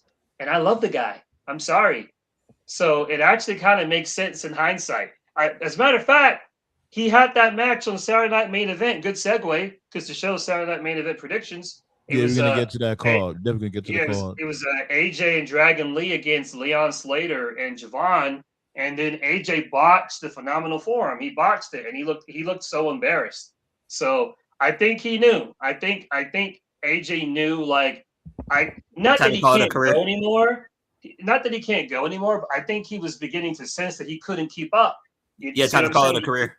Yeah, it's time to call it. So I think it's really kind of been in front of you the whole time. People just didn't really want to see it because it's AJ. But anyway. I mean, at least don't start your shit. I mean, Ballet. Don't start your shit. I mean, I do give AJ props. At least he was able to leave on his own terms, which Right. rather than just be one of those guys that sticks around too long, you know? The one thing I have to give Ballet is that she stands up for her man, Omos. Yeah, almost sapien. That seen that shit that happened. It was last weekend. Yeah, I think it was last weekend on AAA when this dude went face to face with Rey Mysterio. Yeah, Ooh, more like almost. Wait, what? Had this dude Rey Mysterio saying, "Can you please give me the belt, please?" yeah, more like face to crotch. Nice. I'm like, God damn, Ray. I know you're short, but Jesus, bro. I would have I told Rey thought- Mysterio, "Get your little ass up on." I would have kicked him right in his face. Like, get out of here, little nigga. It kind of reminds me of that scene from Longest Yard. They should have Anyway. been had Omos on that bully shit in AAA. The fuck? Why the fuck he won that battle royal in the first place for him to be Elio Vikingo's bodyguard? That makes no sense. He should be winning all of. He should be like a conqueror in AAA. B, stop playing with that dude. When Great Khali big booted that mother, or like he big booted that the MMA fighter. He's like, I think he did it on purpose. And the episode was so like, no, he did it. He looked at Great Khali, shook his head like, yeah, like maybe he did. Like, Sifu said Omar sitting in the tree. Nah, Ballet sitting in the tree. Omar's so tall, he's standing at the level of that damn tree branch, kissing Ballet. That's how tall that motherfucker. He's like what, 7'5"? About 7'4", 7'5", yeah. He ain't sitting on no damn tree. He is the damn tree. I am the tree. Oh man. Anyways, Saturday night's main event, B. Tell him, Terrence. No, wait, it's not tell him, Terrence. Is it tell him, Terrence? Oh man. What are we doing here? It's not many matches. That's a great question when it comes to WWE. What are we doing? Well, Like the I know about card a is tag pretty. match. The card is pretty simple. I mean, we got JD McDonough versus Danhausen in a no DQ match. We all agree. So Dan wait, Housen. all right. When it comes to this match, is he trying to get their the Judgment Day's money back or something? Yeah. Yeah. And I'm like, why, bro? Like, Sifu said Saturday night's house show. I mean, so you're fighting Danhausen for money. You basically, I guarantee you took Danhausen's his gonna fucking. Danhausen's gonna get by kills me- far. Danhausen's about to get by far the biggest of the night. Nah, but what kills me is that y'all took his fucking Knicks jersey. Why don't y'all just sell that and get your money back? Oh yeah, for sure. Especially if he I signed. mean, the fuck. I like Danhausen though. I always like Danhausen. But what was it you Black Star? You was in here, Toph. He was saying that the monster that comes out the machine, it should be this dude, PCO. I would say that's a great idea. Yeah, but it would I make heard- sense. Yeah, I remember you saying that. I just don't think TKO would go for it. I'm not against it though. Like, it would make sense if it was PCO. Yeah, I'm Well, so here for that. I think that would be a great idea. Well, it's no DQ, so we'll see. We also got. Oh, we also. I like that. He's entertaining. Well, Danhausen doesn't bother me at all, but I like Danhausen. well, we also got Bailey versus Lyra Valkyria. No, you mean Bailey versus Nikki Cross. Yeah, I'm that's actually crazy. interested to see that match. Lyra got bird flu. That's what happened. No, Yeah, Lyra. she's a vulture now. That's what she is. She's a vulture. She's a sea hag. Oh my The god, fuck? dude! Don't give Vince ideas. Lyra Yo, the Vulture Valkyria. Oh my god. You see motherfuckers in jobbers tears now they saying, oh, she looks sexy and all that when it comes to Lyra Valkyria. It's like, yo, now she looks sexy because she's she went to the dark side. People Like, just need to fucking own. People just need to own their kink. Okay, everybody's got a kink. If you like emo gothic chicks, then just fucking say you like emo gothic chicks. Don't act like someone's attractive because they dress emo gothic. No, you already like them. If you like emo gothic chicks, just watch TNA for like 5 seconds. She never pretty dressed. much. Lyra never dressed like an emo gothic chick at all. Like, here's the thing that killed me. They already had Nikki Cross for that. It's like, in a way, they doing the same thing with her, like what they did with Aleister Black and Zelina Vega. You know what's crazy about Nikki Cross? They had her under contract where she didn't wrestle a single match for like 3 years. What And the she's fuck? good. She's good, yo. I don't get it. To be Wasn't- fair, they were paying for her education. a lot of people forget that she was also the women's champion. Yeah, and yeah, like, and no, matter of fact, not in NXT, only on the main roster. That's what she was Yeah. with Supergirl. Yeah, that Like they were paying for her that education. shit was terrible. But yeah, They're paying Nikki for her education Ash. at the University of I think it's like what the fuck she's from? she's Scottish actually. Yeah, there you go. To anyone that cares, reports were also saying that Creative has nothing for Jordan Grace. That's why she's Yeah, out. yeah, we was talking about that. What's your thoughts on that? Oh my They don't have god! credit Yeah. for anybody. But any fucking report that says we have no creative, that's everybody. They have no creative for everybody. The fuck? Right, like telling you, Jordan. This motherfucker Triple H. This how he books. His storytelling is brawls. That's it. How the That's his fuck storytelling. Like, my dude, that's not telling a story, you moron. you don't have any plans for Jordan Grace? Then why the fuck did you take her off of NXT? Like I said, if anybody Exactly. deserves to be in that ladder match, it's Jordan Grace. If anybody deserves to complain, it's Jordan And that's Grace. my big and like I said with Sandman, that's really my biggest issue with Triple H. I can get over the fact that he's a bad booker because I've seen plenty of bad bookers. My issue with Triple H is, like I said, he's a fucking liar. He's a bitch. You spoke for years about 6-month plan, 6-month plan, 6-month. Every single NXT takeover when you did the conference call before and after, you always talked about, oh, we need a 6-month plan, 6-month plan, 6-month plan. Nigga, you're in charge now. Where's the plan? Where's the fucking? There is no plan. You're just talking out your ass. You The just plan had is the scapegoat. brawl. The Right, is right. brawling and hot potato win of the belts. That's the plan. Jesus Christ, man. Ivy Nell, yo, that's another one. She's good. Why are you not using her? She's on main event, dude. Yeah. I ain't gonna lie, yo. Main event be low key having some good shit going on, but it's just only like good matches. I like that, whatever for what it is. But it's like, yo, we can find good matches everywhere, especially when it comes to these weekends nowadays on YouTube. When it comes to wrestling promotions, I seen a motherfucker catch a motherfucker with a falcon arrow off the damn top rope.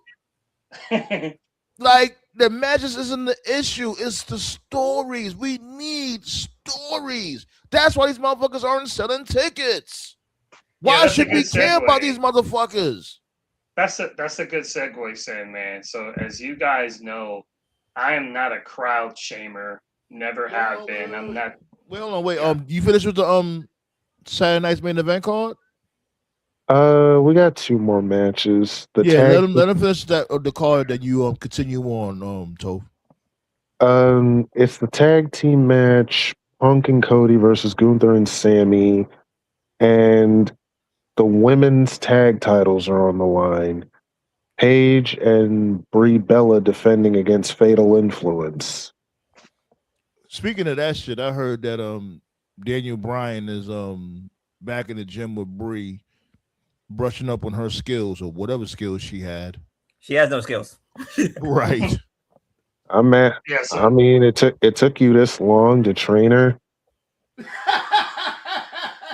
So fuck. Yeah. So here's a segue, man. So TKO was talking about Saturday Night Main Event. It's in Madison Square Garden, the most famous arena in the world. As I mentioned a moment ago, I'm not a crowd shamer. I'm not that type of fan. But those matches that TKO just read out, he read out 4 matches, Madison Square Garden. Where's the epicness? Where's the big fight? We're in MSG, baby. We're like, what? That's a house show. The epicness is Halliburton. That's the epicness. Right. This is why, and that's why the ticket sales for that show are bad, and that's why the ticket sales for SummerSlam are bad.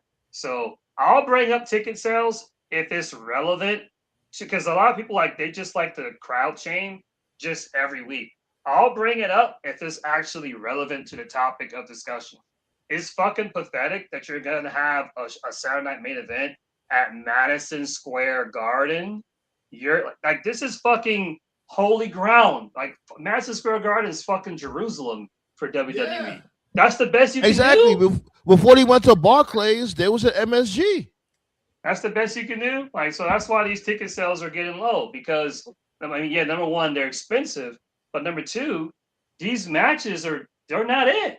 And there's nobody to care about. No, like, seriously, nobody cares about Cody Rhodes. We don't care. And that is not really, well, it is partially his fault. But we don't care about this motherfucker, B.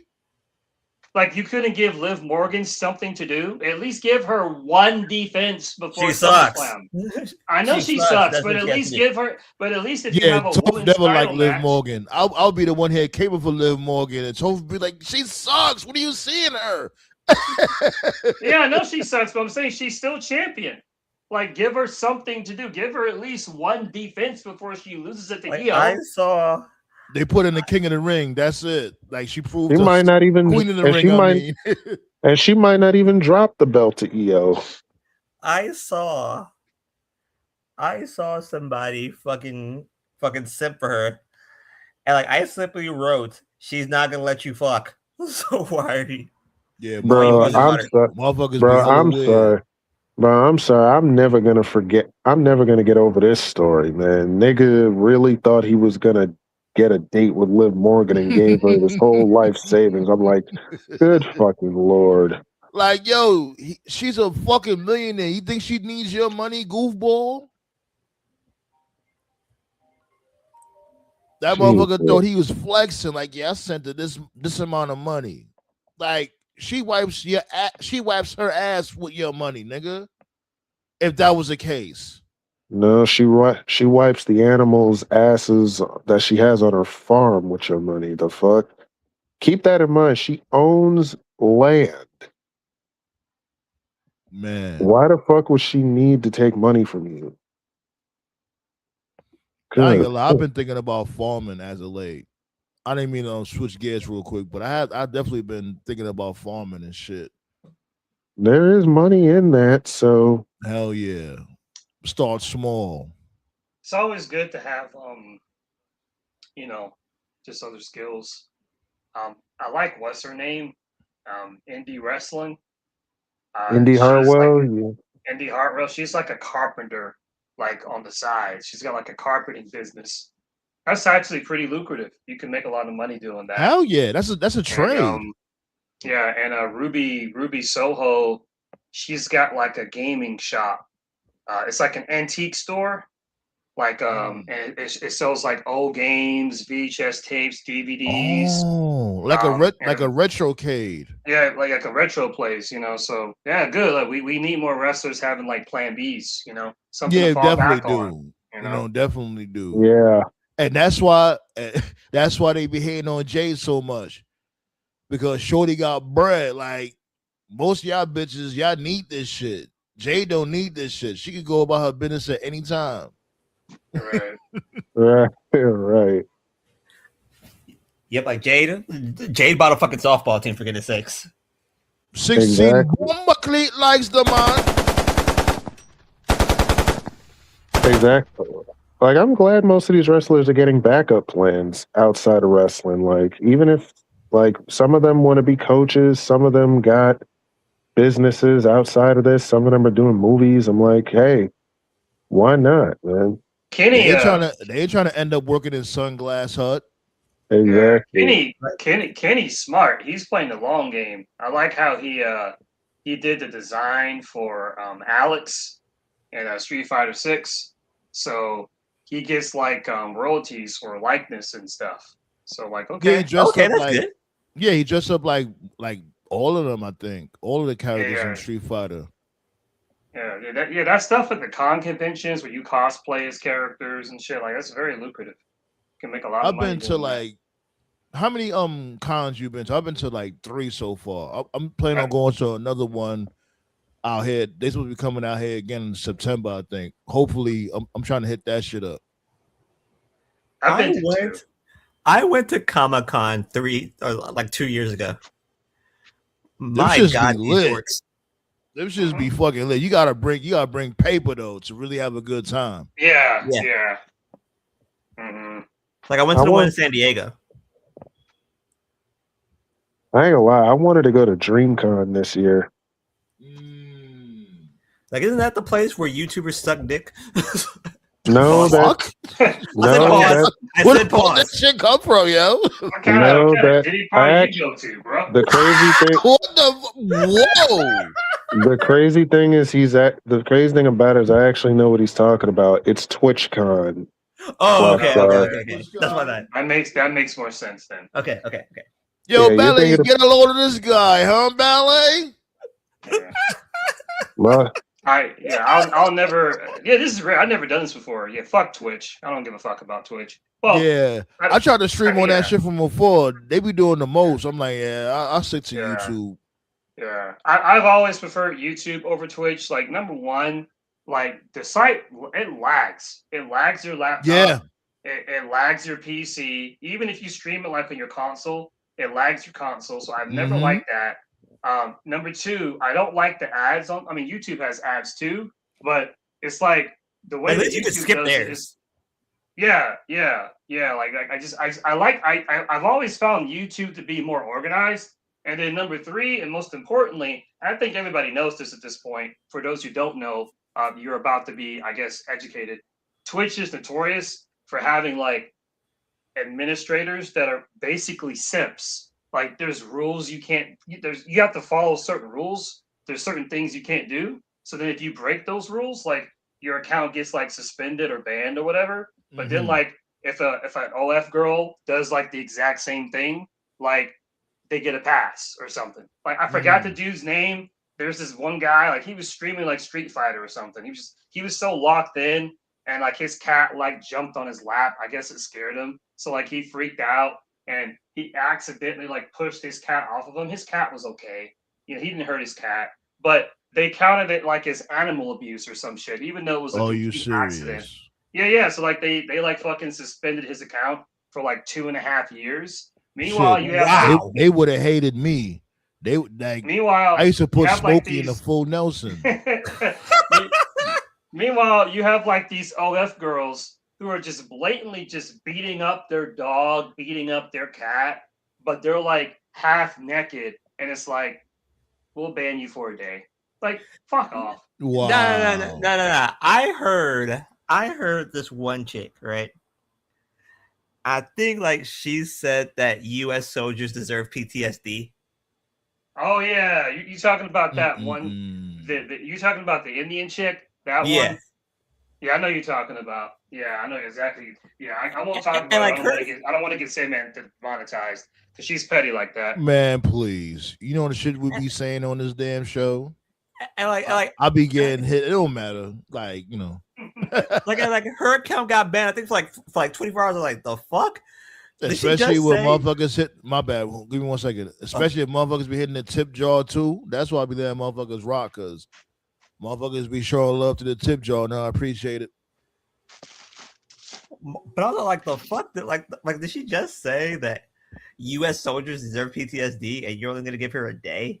You're gonna give her at least like a month or some shit like that. So it's just like, Yeah, I don't know her name. I know who Black Star is talking about. It's like this Indian streamer, and she's one of those like IRL streamers. And one of her streams, she was just saying a bunch of wild, crazy shit. Like what? I'm not going to repeat some of the stuff that she said, but what Black Star just said was like an example of it. Then her account got banned, and then she was like crying on stream, and it was like, oh my god, are these the consequences of my actions? Yeah, bitch, they are. Then they fucking like unbanned her like a day later. It's like, fuck out of here, dude. Wow. I So never Sifu is understand that. asking. I think this question is for you guys. Okay. What Sifu is asking you guys. Does she be in her kitchen streaming all the time? I think so. Isn't that Cooking with Kaya? I know she be streaming in her kitchen. I don't know if she still do that shit. And like it was just a brown skin chick, and she be saying Cooking with Kaya, and I she don't be be keep, cooking and. I mean, I don't be keeping up with a lot with any of these streamers, honestly. But like the worst, I just be having to just breeze by these motherfuckers. I really don't be locked in with them at all either. I just be passing by. I'm like, okay, like certain shit I see, I'll laugh or whatever, but I never be on to the point where I'm like, oh, I'm waiting for them to go live type shit. Right. like Twitch is bad, but Kick is fucking Yeah, amazingly. that's a awesome. fucking cesspool. Them motherfuckers is weird over there, B. Yo, did y'all see that video? Well, damn, with this dude, Dean the Great, Adrian Broner, and the fuck this other motherfucking name is again? Zab Judah. Talking about that one? He was in the video, but it was the other streamer. He looked just like Dean the Great. Damn, what this dude's name is again? I don't know who you're talking about. Like I remember They those. did a music video. Like What? this shit was actually pretty catchy. They came. I think it came out either yesterday or today. Damn, what the fuck is this? But anyway, it was Dean the Great and Adrian Broner. And there was Imagine other stream, and then the song was actually a low key bop. I'm not gonna hold you. no, but imagine this just for a couple of seconds here. Imagine this: you were a pro boxer, you boxed Manny fucking Pacquiao for a pretty good amount of change. Who, Broner? Yes, He fought. And now I didn't know he fought Pacquiao. yeah, he did. I didn't know that. Like remember when he said that he won every round?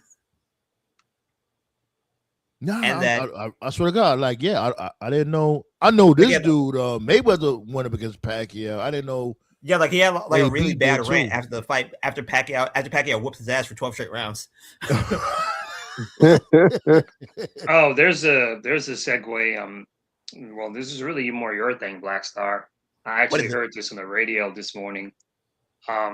Tom Brady. You heard about the Tom Brady thing? Oh yeah, he pimp slapped Logan Paul. Yeah, That was at Fanatic Fest. Yeah, that's another thing I wanted to talk about. Why Tom Brady walking around just beating up on the main roster, yo? Like, didn't he chin music this motherfucker from before? And then didn't he smack the Miz? Like, he just going around beating the main roster up. I mean, what we got going on here? I mean, it's Logan deserves Paul. Who gives a shit? Like, yo, what's next? Y'all gonna have this dude Tom Brady put the tribal chief in the full Nelson slam? I bet you he's not gonna be that stupid. Celebrity. I bet you he'll be the celebrity next year that they'll force into Mania somehow. Just most likely. They've been teasing us since last year. Because remember, this ain't nothing new. Tom Brady just be beating these motherfuckers up. The perfect time to introduce Brady. The perfect time to introduce Brady would have been last year because he owns the fucking Raiders. That's why you put him. That's why you put Manny in Vegas for 2 straight fucking years. So might as well put the owner of the Raiders in the fucking event. But no, you put him in Saudi with fuck. And that's when that shit happened. I think he had caught the Miz with shit music or something like that. He did some bullshit towards the Miz. That's when he was getting close to the road to WrestleMania when he was in Vegas the first time. I think it was. And that's the thing about celebrities, and this is I can't believe I'm saying this, but stuff like this is like where I miss Vince, because when Vince used celebrities as an attraction. You're in fucking Vegas. And whatever they were doing, like whatever Vince was doing with the celebrities, it was uninsulting, meaning it wasn't taking up an important slot. Like LT versus Bam Bam. LT wasn't fighting for the world. Did that main event? Or it did main event. Yeah, but 95 was a drizzling shit still. Okay. Or like Big Show versus Floyd Mayweather. Or more recently, when AJ Styles had that mini feud with not AJ Styles, Sami Zayn had the mini feud with Johnny Knoxville. That was fun. Like Vince would do that shit. Like that was a fun match. I agree. Yeah, he would like have like the middle of the card celebrity matches or whatever. Bad Bunny and Damian Priest against The Miz and John Morrison. Like that was a very good match. Now the Bad Bunny and Damian Priest, that was a good match too. Right, but these TKO dudes, like they be putting these celebrities like in the main angles, like in the main event with world titles and shit. Like the fuck? You're the fucking owner of the fucking Raiders. Mania was in Vegas. You did not put him in the show. That's because Vegas was just a money grab. That's why they did it twice. I don't give a shit. He's the owner of the fucking team. You're forgetting that will require common sense. And plus, TK, these guys are a bunch of greedy fucks. They don't know what they're doing. They did Mania twice. I heard the food. Here's the thing that be killing me, though. Here's the thing that be killing me with this shit, right? Because I get it. It's a business. They got to make their bread. But, what blows my mind is like, yo, y'all can make shit make sense. And y'all could double this money. And everybody could be happy. Why do y'all do the most dumbest shit? Exactly. Like if they would have did it in Vegas, I'll go like, okay. He's the owner of the especially team. If you lead it towards this shit. You got Tom Brady doing all this goofy shit. Why not capitalize at, you know what I'm saying? Like, why start doing the goofy shit in the first place? If this wasn't the plan. And y'all would have doubled the money, hand over fist or whatever. I'm not saying Tom Brady should be in a full-blown match, but no. Have him pull up, throw a football at somebody's face, Pac-Man Jones style, something. But now you want to put him in New York. Well, you know, the motherfucker's public enemy number fucking 1. Because of all the matches with the Patriots, and Giants during the Super Bowls and shit like that. Like, huh? What? They don't know what they're doing, man. They don't know wrestling. They don't know sports. They don't know. That's another thing. That's another thing. You got motherfuckers in charge who are not even wrestling fans. That's another thing that blows minds. Yo, I'm glad y'all brought that shit up. Shouts go out to Dietrich Davis. He had made a great point, right? I don't know if y'all know about that dude from the NWWO, Dietrich Davis. He was saying that it's weird that Triple H is supposed to be the student of the game, but how you have bitches like Tiffany Stratton not even knowing, you know what I'm saying, not knowing the game. Like, you're supposed to be churning these motherfuckers to know about the business, know about the game, male or female. And you notice it's like, where's the love with everything as a whole? Let's really be real. Remember, Toph, it was your idea to pull up the damn roster, and like 95% of these motherfuckers is jobbers. One of the best moments in this show's history. That should still be that was hilarious.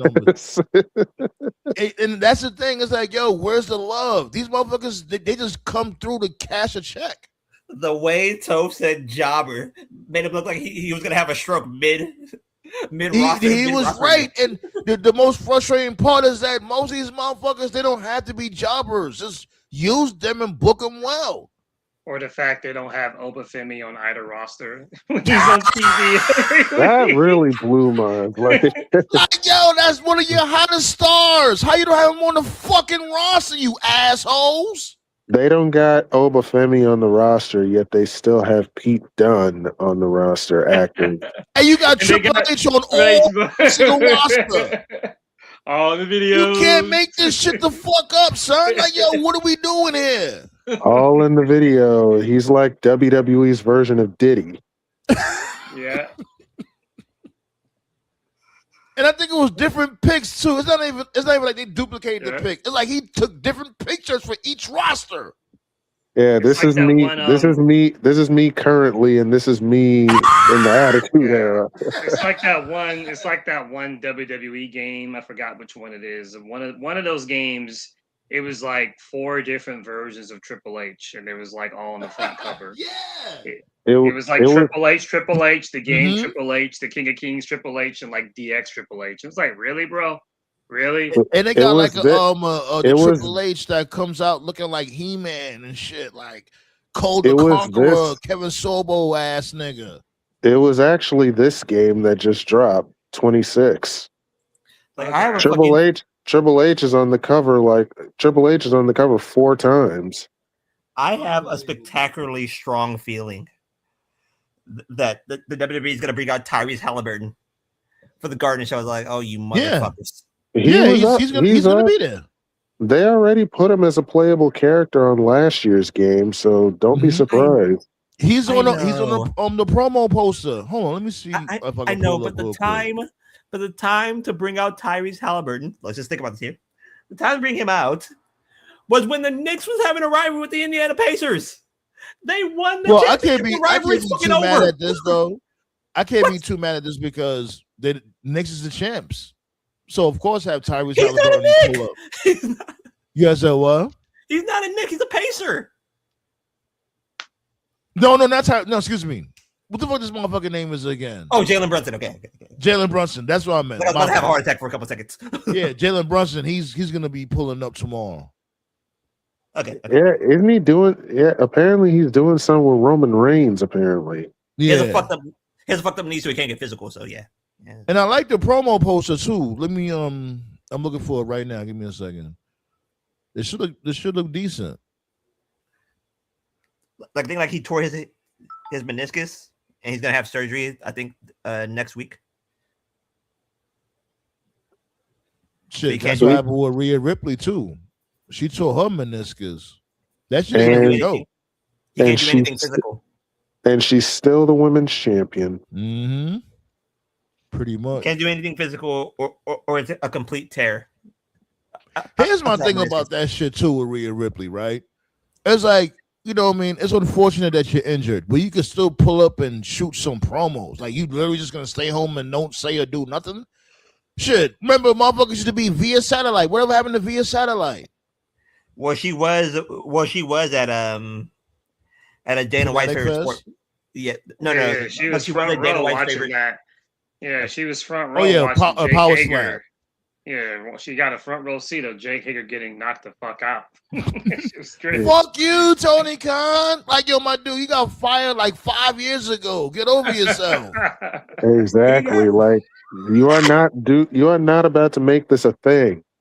He got knocked out by Malabali Shira. Of all Which is of all people, Mahabali Shira though, like where, My like that favorite nigga, part is- Abby's though. This dude, he's been, I don't know, like, they need to bring him back. Bring That's him. how This you- dude's He was always a good he shit. looks like a complete beast. That's how you know your career is over when you get knocked out by Malabali Shira. That's when you know My you're dead. favorite part, my favorite part about Power Slap is when they get knocked out, they're like putting gang signs with their hands. Yeah, because they're catching a stroke. Oh, that is pretty good. That's pretty yeah, good. that's a Shit- nice that's just poster. fire, yo. Yeah, that's a nice picture right there. Kind of like Ghost though. They say this is a big rich town. Yeah, yo, you seen the trailer? I ain't seen the trailer yet for they got a new Power Origins coming out with Ghost and Tommy as kids.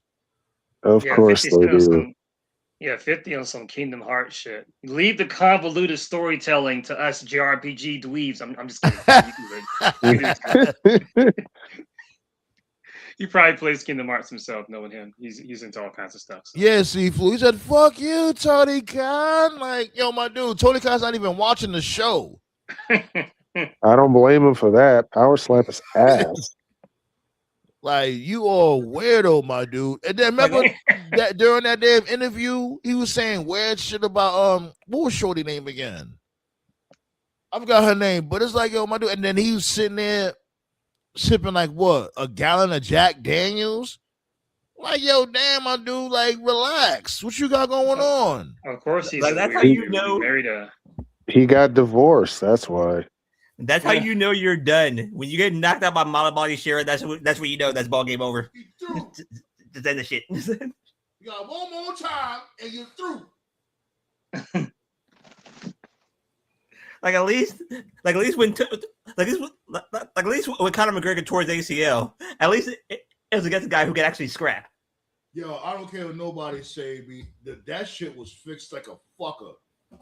They fixed the fuck out that damn match, B. Conor McGregor, he ain't low. No, like it wasn't a complete tear. Like from what I saw, he probably partially tore that meniscus in the warm-up of that fight. I'm telling you, as soon as you heard that notification in his Chime app, Why would you start the knee! fight? Why would you? Like when Why they- would you start the fight with a fucking Luke Kane flying kick? Whoa, nigga, this ain't what telling I'm you, about. It's like, real that life. He was trying to go. Like He he was threw. because he No, thought he was like quick. he threw. He thought he was trying to go for the quick one. That's why. He threw a head kick and his knee buckled when the leg landed.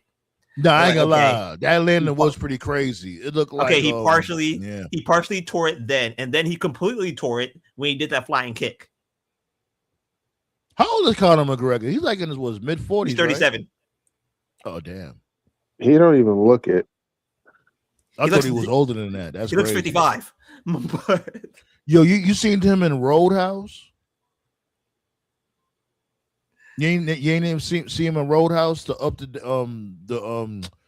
revamp. That's probably why.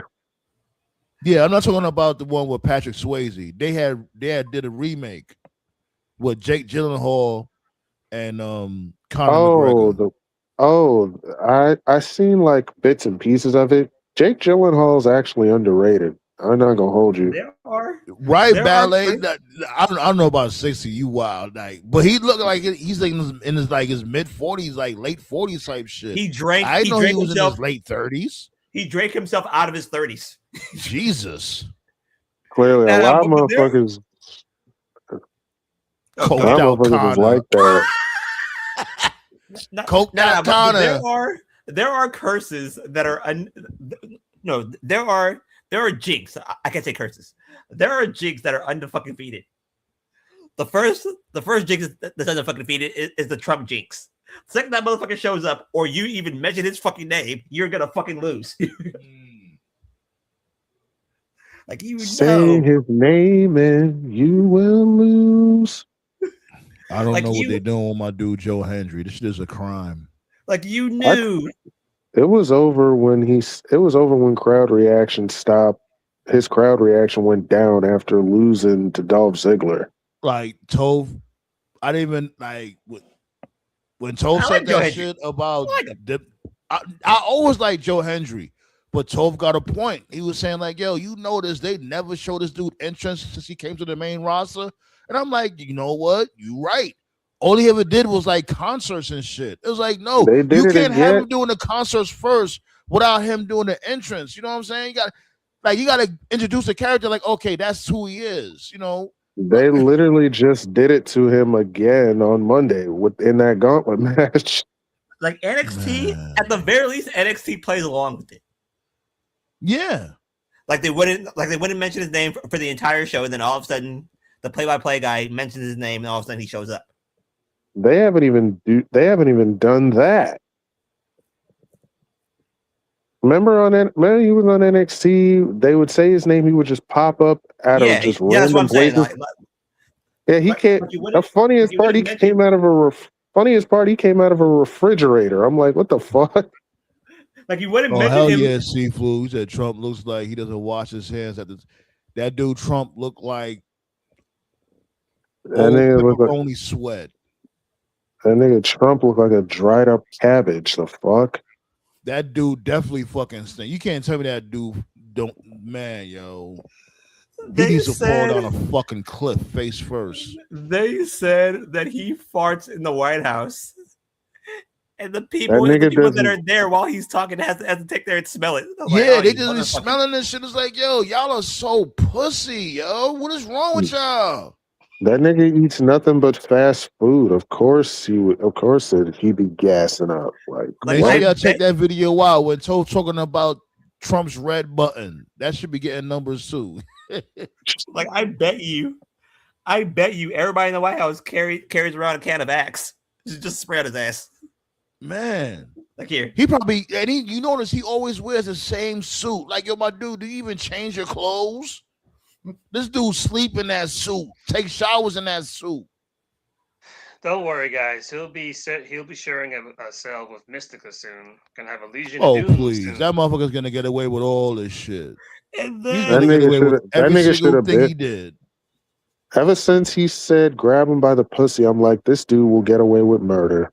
Literally, but I here's think he could just blow somebody's head off live on TV, and they'll be like, "Oh, well, maybe the guy deserved it," you know. No. But here's the funny part. He was talking about the 2020 election last night, and nobody fucking watched the shit. You know why? Because NBC and ABC, you know, the channels that people actually watch. Fake news. They didn't carry the shit. Just fake news. They didn't carry it. They didn't carry his press conference. Because all he does is fucking lie. It's like, yo, my dude, have you ever told the truth ever in your life? No. Other than what your name is. That's the only time he told the truth. When he No, says he what his hasn't. name No. is. You're the president of the United States. Usually people stop what the fuck they're doing to carry the president's press conference. They didn't do that shit. The stated address is this. I made another $1 billion. $1 billion. Yeah, $1 billion is really good, you know. It's really good. Motherfuckers And you're stop. broke. Motherfuckers are seeing through him, and that's the thing. Not You're gonna enough be for broke seeing for a through long him, but it's time. Yes, about you're gonna time. You're gonna be broke for a long time. That nigga should be in jail already. He need his ass whooped. You're like, yo, don't even like put him in jail. Don't even shoot him, whatever. Like, put this motherfucker in an hour-long fight. Motherfuckers And have somebody pummel the fuck out that motherfucker. Nah. Trump needs like to go. hand-to-hand combat, motherfucker. Let's go. Nah. For Trump's punishment, Trump needs to go 12 rounds. It doesn't matter how many times you get knocked down. He has to go 12 rounds with Anthony Joshua. Look, that's it. 12 rounds with Anthony Joshua. Yo, shots off the Stone Cold, as a matter of fact, B. Stone Cold's like the only one that laid hands on this dude. I know it was, you know what I mean, orchestrated, but fuck that. This dude Stone Cold caught him with the Stone Cold Stunner, B. The fuck. At least Stone Cold did something. I'll give you $1 billion ass whooping. it's everything. Talking about people need to get their ass whooped. Here's my rant of the week. Here we go. Crazy shit at the airport, man. Oh boy. Why is it when you go and you go to the restroom, use the urinal? Like, I get it if you gotta go to the regular, you know, where you sit down and use it. Why do I see so much hair in urinals? Okay, There's one urinal I saw that had so much hair. I'm like, the fucking George the Animal still use this urinal? What the fuck? Like, whatever, man. Like, manscaping. I was about to eat after this show, but now I've taken like 5 minutes. Right. I don't want to eat till tomorrow afternoon. That's nasty. That's nasty. That's all I always hate public bathrooms, B. Like, the fuck out of here, be like, because humans is fucking nasty. They will fucking like, oh, they'll miss the toilet on purpose. Like, literally. It's like, what the motherfucker? Like, why even come in here in the first place? You could have just pissed in the street. Like, then I was watching, like, I was like, tell me, oh no, like I was watching like old fights, right? Because like YouTube, if you're trying to watch classic boxing, just go to YouTube and type in any match. They'll probably have it. But anyways, YouTube has everything. You know that. But anyways, I was watching a fight. For you homeowners out there, they got them homeowner acts. No, homeowner hacks. My bad about that. Right. Make sure you check out them homeowner acts. Be dead ass though. Make you save a lot of money. But I was watching Zab Judah, and like he was fighting this Australian dude, right? Like Zab Judah was whooping his ass for like probably like a round and a half. And then like it was like the end of the third round, and this Australian just caught him cold, like a straight right hand. Yeah, yo, that was fucked up though, man. Like I remember that fight. Like that shit really came out of nowhere. Pause. He got up very, very quickly. He looked at the ref, pointed at him, and fell back down. Y'all don't remember that shit? Me. Tika, yo, Tove, y'all don't remember that shit? That shit was like one of the like an infamous knockout. You don't remember that shit? Yeah, I remember. They had him Yeah, fucking yelling like, yeah, they had I him had to fucking think yelling about like that. Rocky. Yo, Yeah, I'll never forget that shit. Like Yeah, Yo, then, he was Zab Judah yelling. was whipping this dude ass. yeah, he The was whooping dude his called ass. him one lucky They shot. had him. Pow! They had him. Yeah, they had him yelling like Rocky Balboa, like. You know? After that shit, Zab Judah, his career was never the same again after that shit. Like then Zab Judah got back up. Mind you, he thought that the ref screwed him. So he got back up, went to the ref, and started choking him with his boxing glove on. I was like, "Did you take that off?" That's a minute. You know what I mean? Oh my god. His father had to calm him down, go like, wait a minute, what are you doing? What are you doing? I was like, motherfucker, your career is done. Now, not knowing that he would go on to face Floyd, I think. Yeah, like they go on to face Floyd, low blowed Floyd twice. His father came and started whooping up and started whooping Roger Mayweather's ass. By the way, his father was a very good kickboxer. I never knew that. And he started whooping his ass. I bet. His father started whooping up on Roger Mayweather. I was like, my God, Roger, you were a former boxer.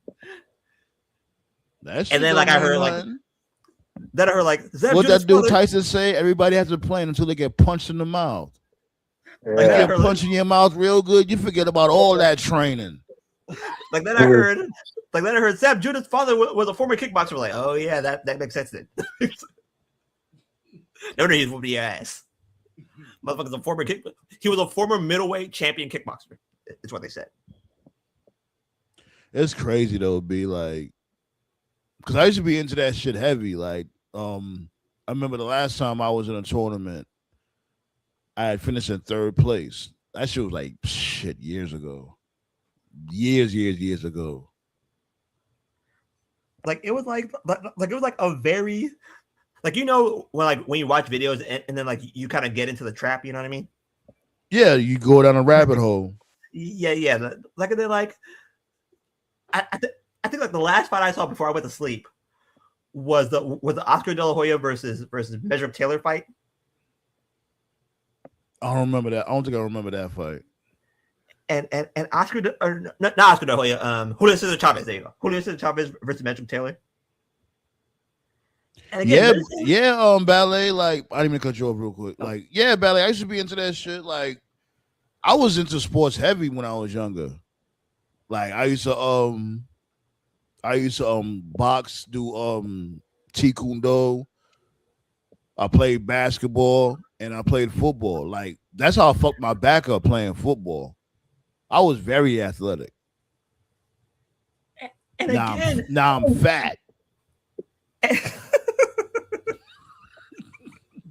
And it again, is. And again, when it came to that fight, Julio Cesar Chavez versus Measure Up Taylor. At first, I watched the documentary because like HBO had a documentary series called Legendary Nights.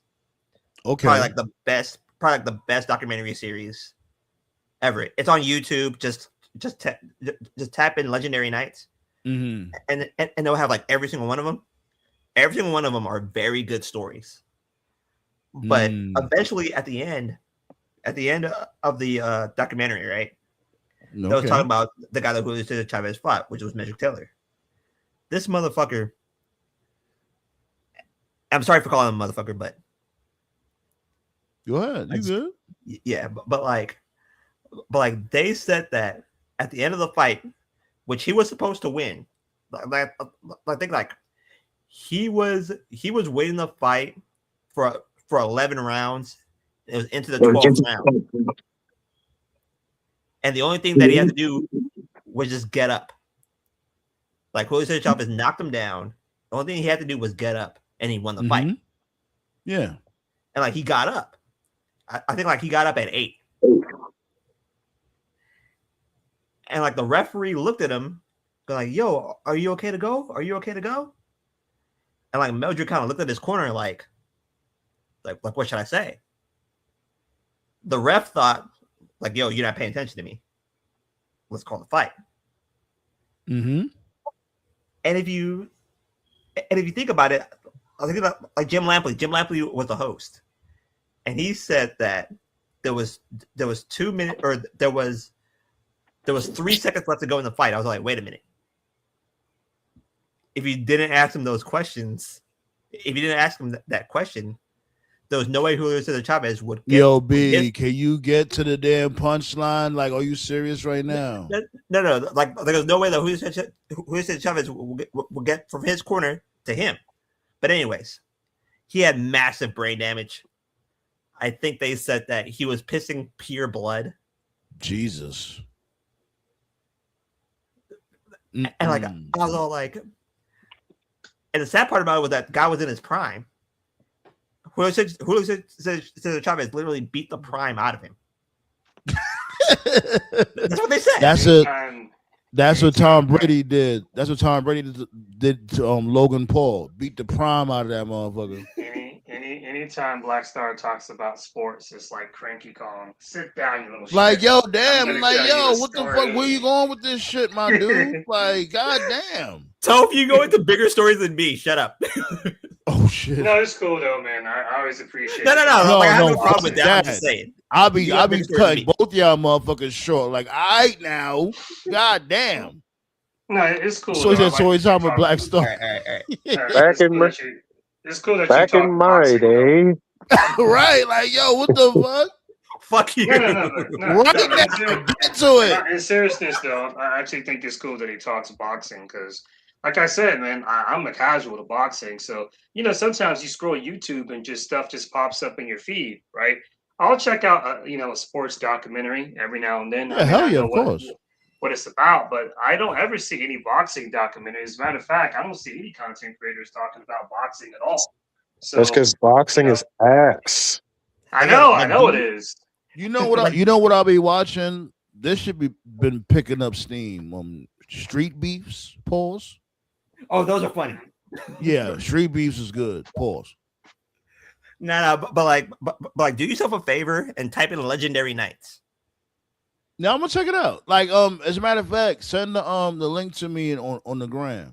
I'll check it out. Yeah. Like I would do that. Yeah. But like all those, I've always been into like combat sports. Like not as much nowadays, but yeah, combat sports is always my thing. Yeah, I can pretty much tolerate anything, and this is like an unpopular opinion, especially down here in the South. I was vilified for it as a teenager, and I don't give a shit. I can look at basketball documentaries, baseball documentaries, boxing, UFC. I'm sorry, man. I don't give a fuck about football. Never have. That shit is so fucking boring. As a matter of fact, I watched The Last Dance on Netflix, with the Bulls, that last championship. And like when you finish watching shit, you get recommended something based off what you watch. Yeah. So it recommended me something about the Cowboys. I guess like when the Cowboys were good, they're asked now, right? I mean, they've been asked for a long time, right? Yeah. Right. Yeah. Right. So it was like some Cowboys documentary. It was like episodic. Man, I tried so fucking hard to watch it. I fell asleep. like 30 minutes in. I don't give a fuck about football. My dad. Yeah, I ain't gonna lie. I've been on that type of time too, and I used to play football, but like watching that shit, like it's just so I could boring. never really get into it. Pause. Like only time I watch a few games here and there, but yeah, I could never really get invested into that shit. I'll like play play the game, play Madden or whatever. Yo, Toph, knowing where you live, I'm surprised you're still alive. Like I know that the Georgia Bulldogs were popular when I was a kid, and I know the Atlanta Falcons were popular when I was a kid. But I got, like Sandman said, I always found that shit boring. I just can't. Like they're popular now, to be honest. I'll take your word for it. Like the Georgia Bulldogs football, like they're 2-time national champions. Actually, you know what? No. Good point. C-Flu, like baseball. I was heavy into baseball. Like I said that numerous times on the show. Like I was a big Yankees fan and shit. Like Don Mattingly, Steve Sachs, Bernie Williams, Cecil Fielder, all them motherfuckers. Actually, you know what? I have to take that back. I have Paul seen O'Neal, two. right? I have seen two football things that did entertain me. We've mentioned it several times in the show. I was entertained by Gridiron Gang, the movie, the one that Rock did back then. But it wasn't the football shit that I found interesting. It was the gang life and that shit. And then the Why Yeah, do we second always say thing, it was a well put together story. And Why yeah, did right, we- it was. the coach was originally a white guy. Yes. Yeah, why do we always play a white guy? Yeah. And then the second one the second football thing I did like a long time ago. There was a movie called Any Given Sunday with Al Yeah. Pacino, Jamie Foxx. Oh, that movie That was a good Yeah. movie. Mhm. Yeah, I like that one. You I like know, you heard the story about that shit? Bill Bellamy said a story about that shit. About LL Cool J was trying to son Jamie Foxx. You heard about that story? Yeah, Jamie Foxx had a routine Hold about on, that. I'm gonna look at that shit real quick. It's actually Like Jamie Foxx had a comedy routine about LL Cool J. Yeah, I'm gonna play it. It's real quick. But, yeah. keep on talking. I'm gonna look for it real quick because it's actually a funny But story. yeah. but like, But yeah, I like like there's that. some football documentaries that are funny as shit. Mm. Yeah. Like do yourself a favor and watch the documentary called The U. That shit is funny as hell. The U. Okay. Yeah, like there's a Hurricanes. yeah the Miami Hurricanes. Like because like those football teams like literally did not give a fuck. Like they would sit there and like Michael Irvin told a story saying that like he did cocaine right before a game. Mm. Okay, this courtesy of Drink Champs. I think this is yeah, this should be on Drink Champs. Okay. Yeah, Courtesy of Drink Champs. God damn it. Fuck. Go ahead, keep on talking, yeah. But he literally did cocaine right before the game. The coaches caught him. Like Jimmy Johnson. Jimmy Johnson caught him. Looked at him and just didn't give a fuck. Just walked on by. Like they're like, shit. is this what time? Like this what time we on at Miami? Like I don't like wait what?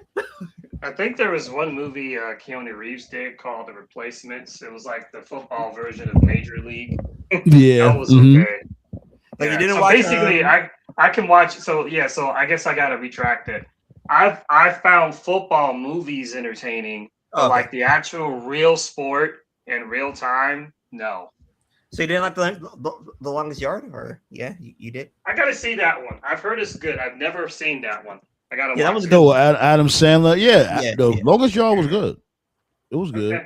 I'll check that one out. Greg Khali's in it. Goldberg's in it. Austin's in it. Yeah, Greg I- Khali yeah. looks like a beast in that shit though. Austin Right. plays a hardcore racist.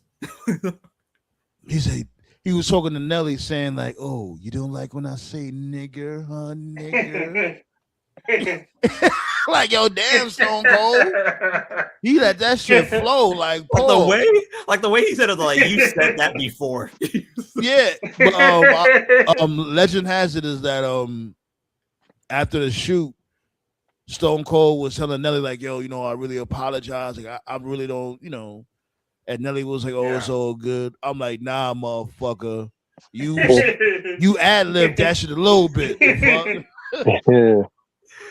He said, "What I have to do? What I have to do reading a book about a 4-eyed nigger?" I was like, "Wait, what?" They did, Yeah, Stone Cold was going in with the N word, B. Yeah, when they did Django Unchained, Leonardo DiCaprio was like avoiding Jamie Foxx like before they would film the scenes because he was like trying to get himself in that headspace, and he felt like if he hung out with Jamie and had breakfast with him, lunch with him, it would like take him out the element and shit. So, and Samuel Jackson would have to like talk to Leo in private and be like, "Yo, man, when you call him that hard R, like you gotta say it with vigor." That's exactly what he said. Yeah. Like there was like a part where like not Jamie Foxx, like it was not Jamie Foxx, but the guy that Will Smith slapped, Chris Rock. There you go. Mhm. Like Chris Rock was talking to Adam Sandler, and he said like Adam, like he said like, dude, what has to be said about you're white? You talking about grown ups? No, that was in the longest yard. Okay, I forgot. Yeah, they was in both. That was Caretaker. That was Chris. Yeah, Chris yeah. Rock's Like, character, what Caretaker. have you said about? You're white. Smile. Because they was in Grown Ups also. That's another funny movie. Another funny movie too. The first one. I ain't get to finish watching the second one. Yeah, Matter of Kevin fact, I Nash did is watch in the it second too. one. Stone Cold's in that shit too. Like, Kevin God Nash. damn, like the fuck. Kevin Nash is in it. Kevin Nash is in Longest Yard.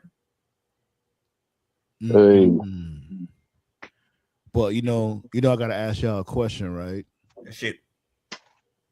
Y'all want to see a dead body?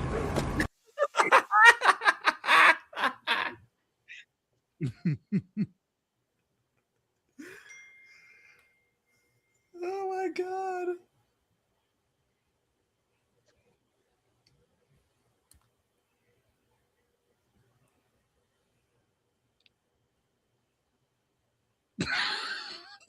Wow. Wait, say that again? Oh my god. Oh God. That needed the Ricky. That needed the Ricky song right there. Wow. I'm working on it. Ricky. That's a bum out of the week, y'all. I remember when he played that villain in the movie in Too Deep. Pause. Seafood. Yeah, Pause. yo, In Too Deep. That title is wild. Yikes. Love the movie and all. That's one of my favorite hood movies. But Jesus, Like you need to Just write like pause waste- before you say the title. Just like waist deep. Nah, bro. that shit was a deep waste. I couldn't stand that movie. Oh man, when that movie came out, I'm like, this fake ass. Oh man, and how you call yourself Big Meat? You couldn't think of any other name out there. The billions no, of to names me- that we have to in me- this to me, universe. You name the yourself most- Big Meat. To me, the most unforgivable part about the movie, this is how like every generation does this. Nothing against Tyrese. He didn't do anything. Nothing against him. No, Tyrese Every is a good gener- actor. Yeah. He's a good actor. He's just not believable He's just a in bitch. the role that he's not believable in the role that they tried to give him in the movie. The worst part about Waist Deep is like Lawrence Tate was right there the entire movie. Like if that same movie was filmed in the 90s with Lawrence Tate as the main character, it would work because he has range. Like no offense to Tyrese, he has more range. You know what it is with Waist Deep? I think it was the story wasn't strong enough. The actors was okay, like minus Megan Good. Megan Good was terrible. Like If I Waist always Deep thought was- Megan Good was overrated. They just used her as eye candy. Like I never thought Megan Good was a good actress, but if neither here nor Waist- there. But I if think Waist Deep- ultimately, okay, yeah. the storyline wasn't strong enough. B. It is like yo, he can't because remember the plot was, Big Meat Paws wanted to kidnap Mega this Paws. dude's son. He wanted to kidnap this dude Tyrese's son. Well, is there really a difference? You whoa, always to be be Jody. fair- That's the thing. It's like to be fair, you to think be this fair- is Baby Boy Part Hold 2 type shit. The hold fuck? to be fair, the movie is in Cali, so I mean That there's shit, nothing baby. that's- Like, y'all not low. That's Baby Boy 2, B. The hell. Jody finally got an honest job because then he worked security. He was armed security. Yeah. Mm-hmm. But all jokes aside, like, yeah, man, like Waist I Deep. think that if shit that was just, if they and made it ultimately, now, it was just boring. if they made it now, it wouldn't be a movie. It'd be a show. It'd be Yeah. better. That should have been right on Hulu or something. Like Yeah. wasn't Lawrence Tate like in the Michael Jackson movie? If I'm Yeah, not he one? played Barry Gordy. yeah, like he was good in that one. Over $1 billion, huh? Stop playing on my dude, Mike. Over a fucking $1 billion. Fuck you, Rotten Tomatoes. Oh my God, I just want to know. I just don't know. You can't trust Rotten Tomatoes. They haven't been trustworthy in like 20 years. Racist motherfuckers. I'm telling you, Joe Jackson won this year's You Ain't Shit award Because my God, he was a monster in that movie.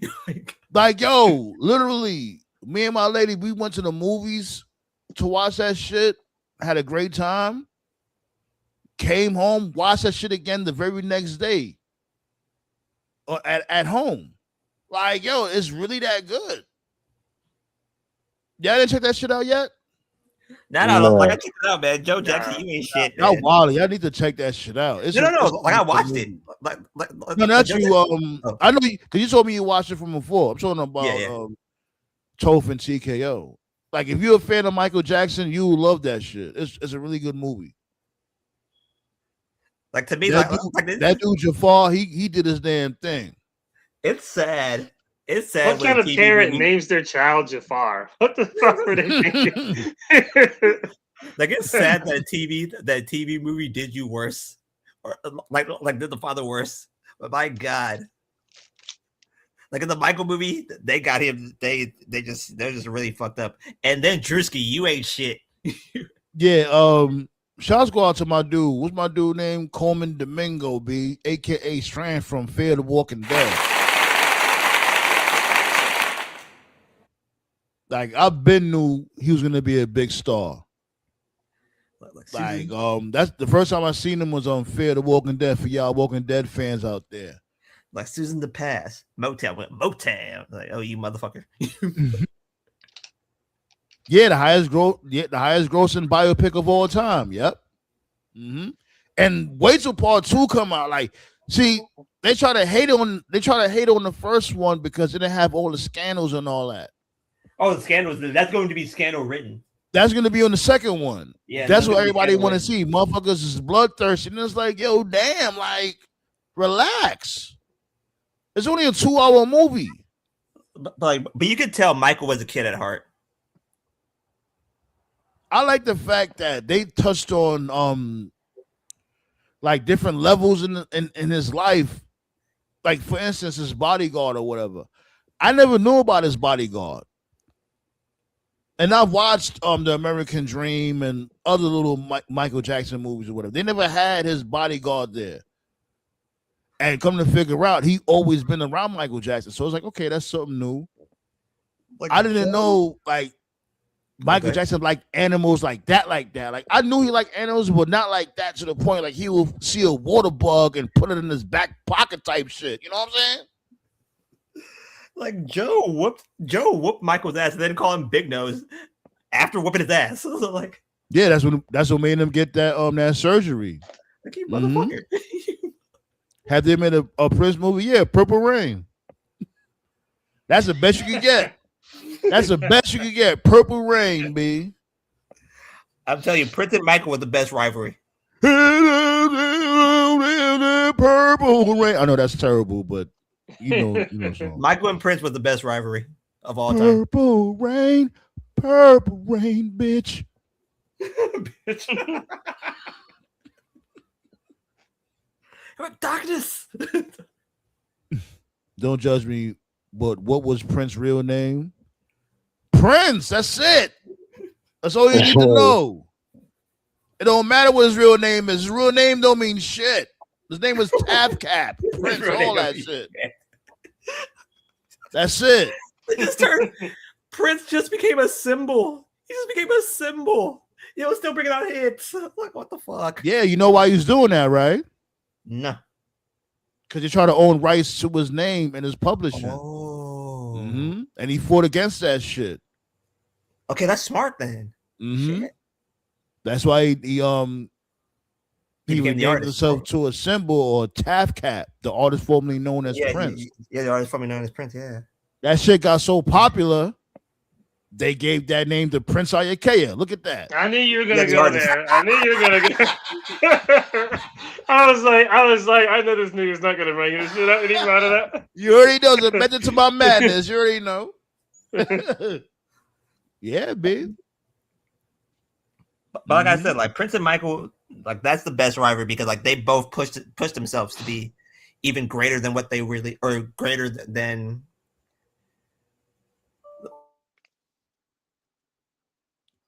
Go ahead.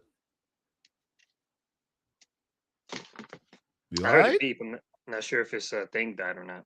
Nah, he's still there. Oh, okay.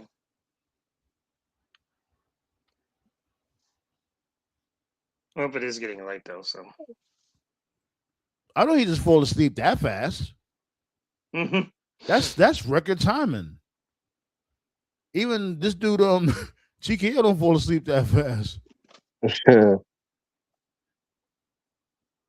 The fuck, Hey. Black Saw, you good? Cause you heard that shit, right? Like he was talking in mid sentence, so you heard doom doom, and then he just Yeah. I know. Yeah, I assumed his signal, whatever he was using, died or something. Yeah, it had to be like, what the fuck? Yo, look, don't come here with that shit, making this shit hot. I don't know what type of time y'all on, B. But yeah, that is getting late anyway. Tomorrow, you already know, gonna be here for MLW. Also gonna be here for Saturday night's main event. I guess we could peeking on Collision and all that. Shots go out to Ballet and King Leo. I'm pretty sure they're gonna be covering AEW Collision also. Y'all want to say anything about AEW before we get up out of here? Aside from the fact that I hope they hold on to Chicago so WWE doesn't take it from them because they're losing New York. Oh, we here for that too. The worlds collide and All Out. Yeah, we here for that. We here for that. We can have fun. They're still doing that shit. Waste of time. Yeah. Yeah, but even still, y'all keep doing what you're doing, and I'm looking forward to seeing Omega versus Kevin Knight. Yeah, I think this is at Redemption, right? Yeah, I look at this as a proving ground for Knight. Yeah, of course. Shouts go out to Omega for giving him this shot. Definitely, B.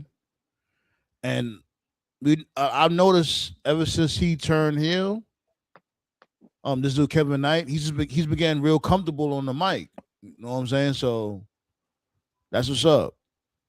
Because I was against him turning heel in the first place, but so far I can't really complain. He's been getting more comfortable, and his match has been really good. Like even getting Darby Allin over, you know Darby Allin, the new Dennis Hopper. Dude is Pop quiz, hot shot. I'm telling you, this dude got fucking bombs all over the place now. Like, yo, my dude got flamethrowers all. Like, my dude. Yo, just put him and what's my dude name? Ilya Dragunov. Just fucking put these motherfuckers together because he think this shit is real. You might as well do that shit. These motherfuckers be wilding.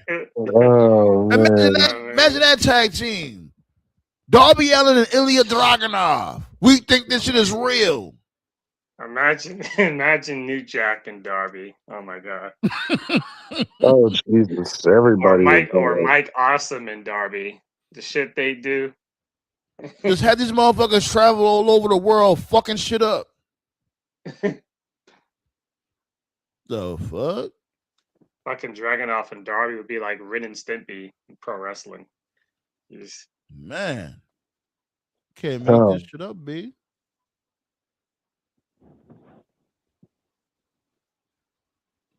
Last comment of the night. Seafood said, "Was it Rick James, Prince role model?" I'm not sure. Probably. I won't be surprised.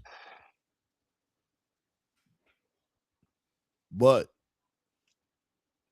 interestingly enough, Prince really brought inspiration to the wrestling game, B. That's how far his influence spread it all across the world. This dude, come on, B. Like you got Taft, this dude, what's his name again? Prince Iakea. You got Velveteen Dream, even though he fucked that up, but neither here nor there.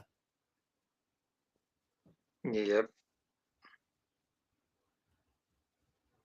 But yeah, B. Anyways, we're gonna be here tomorrow. B. MLW Saturday night's main event.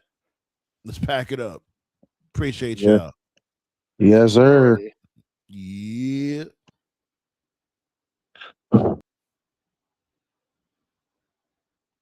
Appreciate all of y'all be. You know what I'm saying? Play some music. You know what? I'm a let's see if I can play a video real quick. Hold up. I want to play a video. I'm gonna play one of my videos, B. Fuck that. We was wilding all night on this damn stream anyway, so YouTube's gonna do what he do anyway. Okay.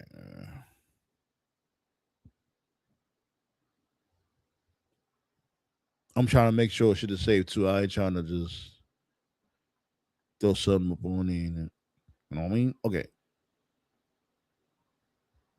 I'm queuing it up.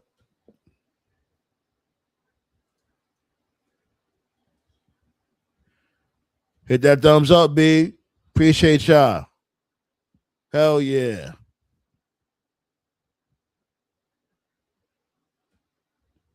Firing up this video real quick.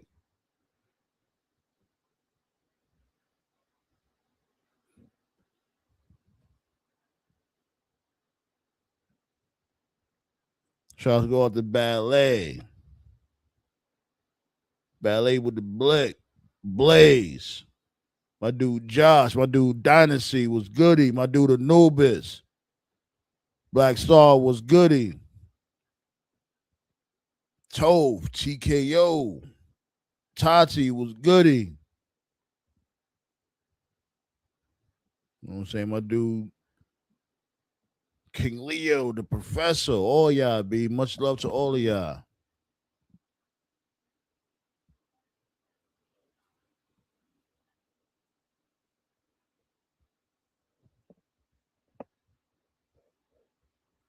All right.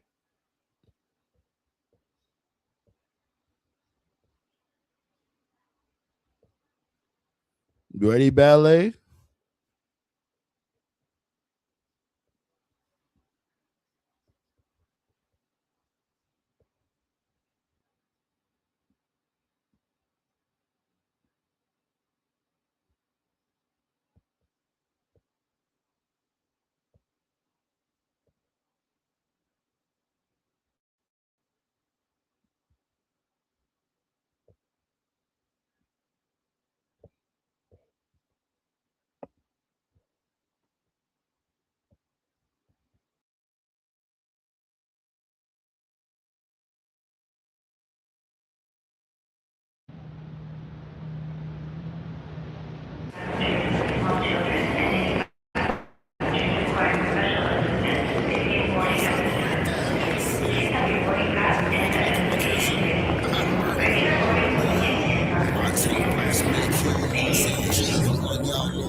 I'm back.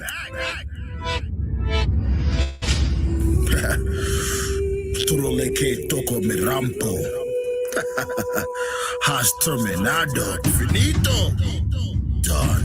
Never satisfied till I bring back violence. Lost my mind when I just heard the violence. Feel like an 8 with the brains like a scientist. Balls on deck, gotta keep words firing. Drink so much that I piss out acid. Burn all the way down to the earth's axis. Fuck doing practice, turn to a savage. You better tighten up, cause you're slacking. All your tracks and saying you stacking. When it comes to saving hoes, you're the captain. Gotta spend the legendary, put it in the cemetery. You think it's pretty because in the Holly Berry.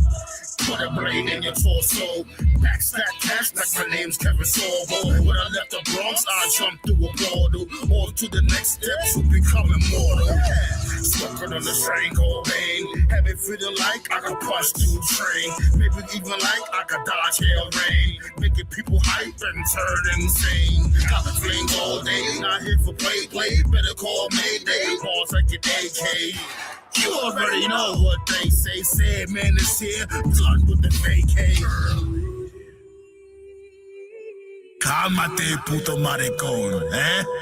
Botalo todo. Everything I touch, I bring more tons. If it's getting money, I take more tons. Gotta hustle hard, no breaks, more tons. Deal with the real, no fakes, more tons. Everything I touch, I bring more tons. If it's getting money, I take more tons. Gotta hustle hard, no breaks, more tons. Deal with the real, no fakes, more tons. If you wanna rock, get high, never.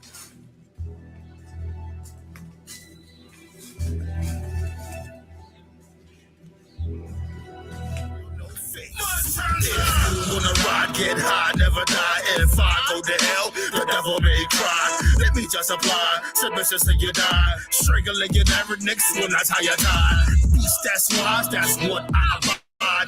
Never been a role model, so I try. Had kids selling weed in front of Popeyes. There's no heroes, all them die.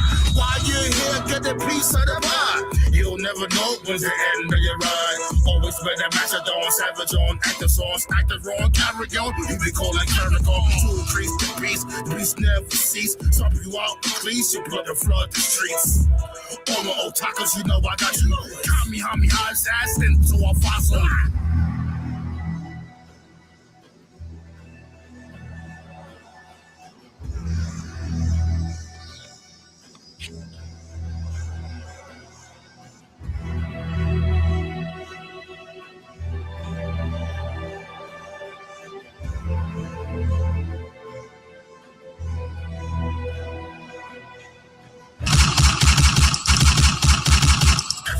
Touch, I break more times. If it's getting money, I take more times. Gotta hustle hard, no breaks. More times.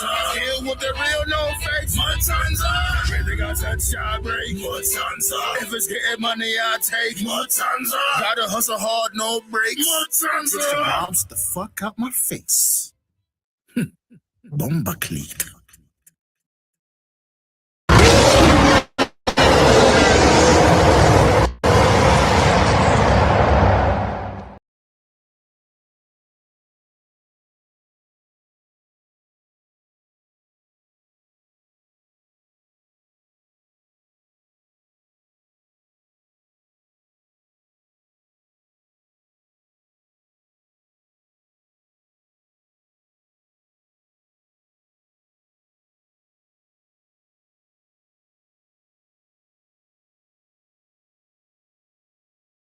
Let's get litty and make this a celebration. Yeah, I feel amazing. Bartender keep me wasted. Put your drinking glasses high in the sky. Let them know you're blessed and you really love life.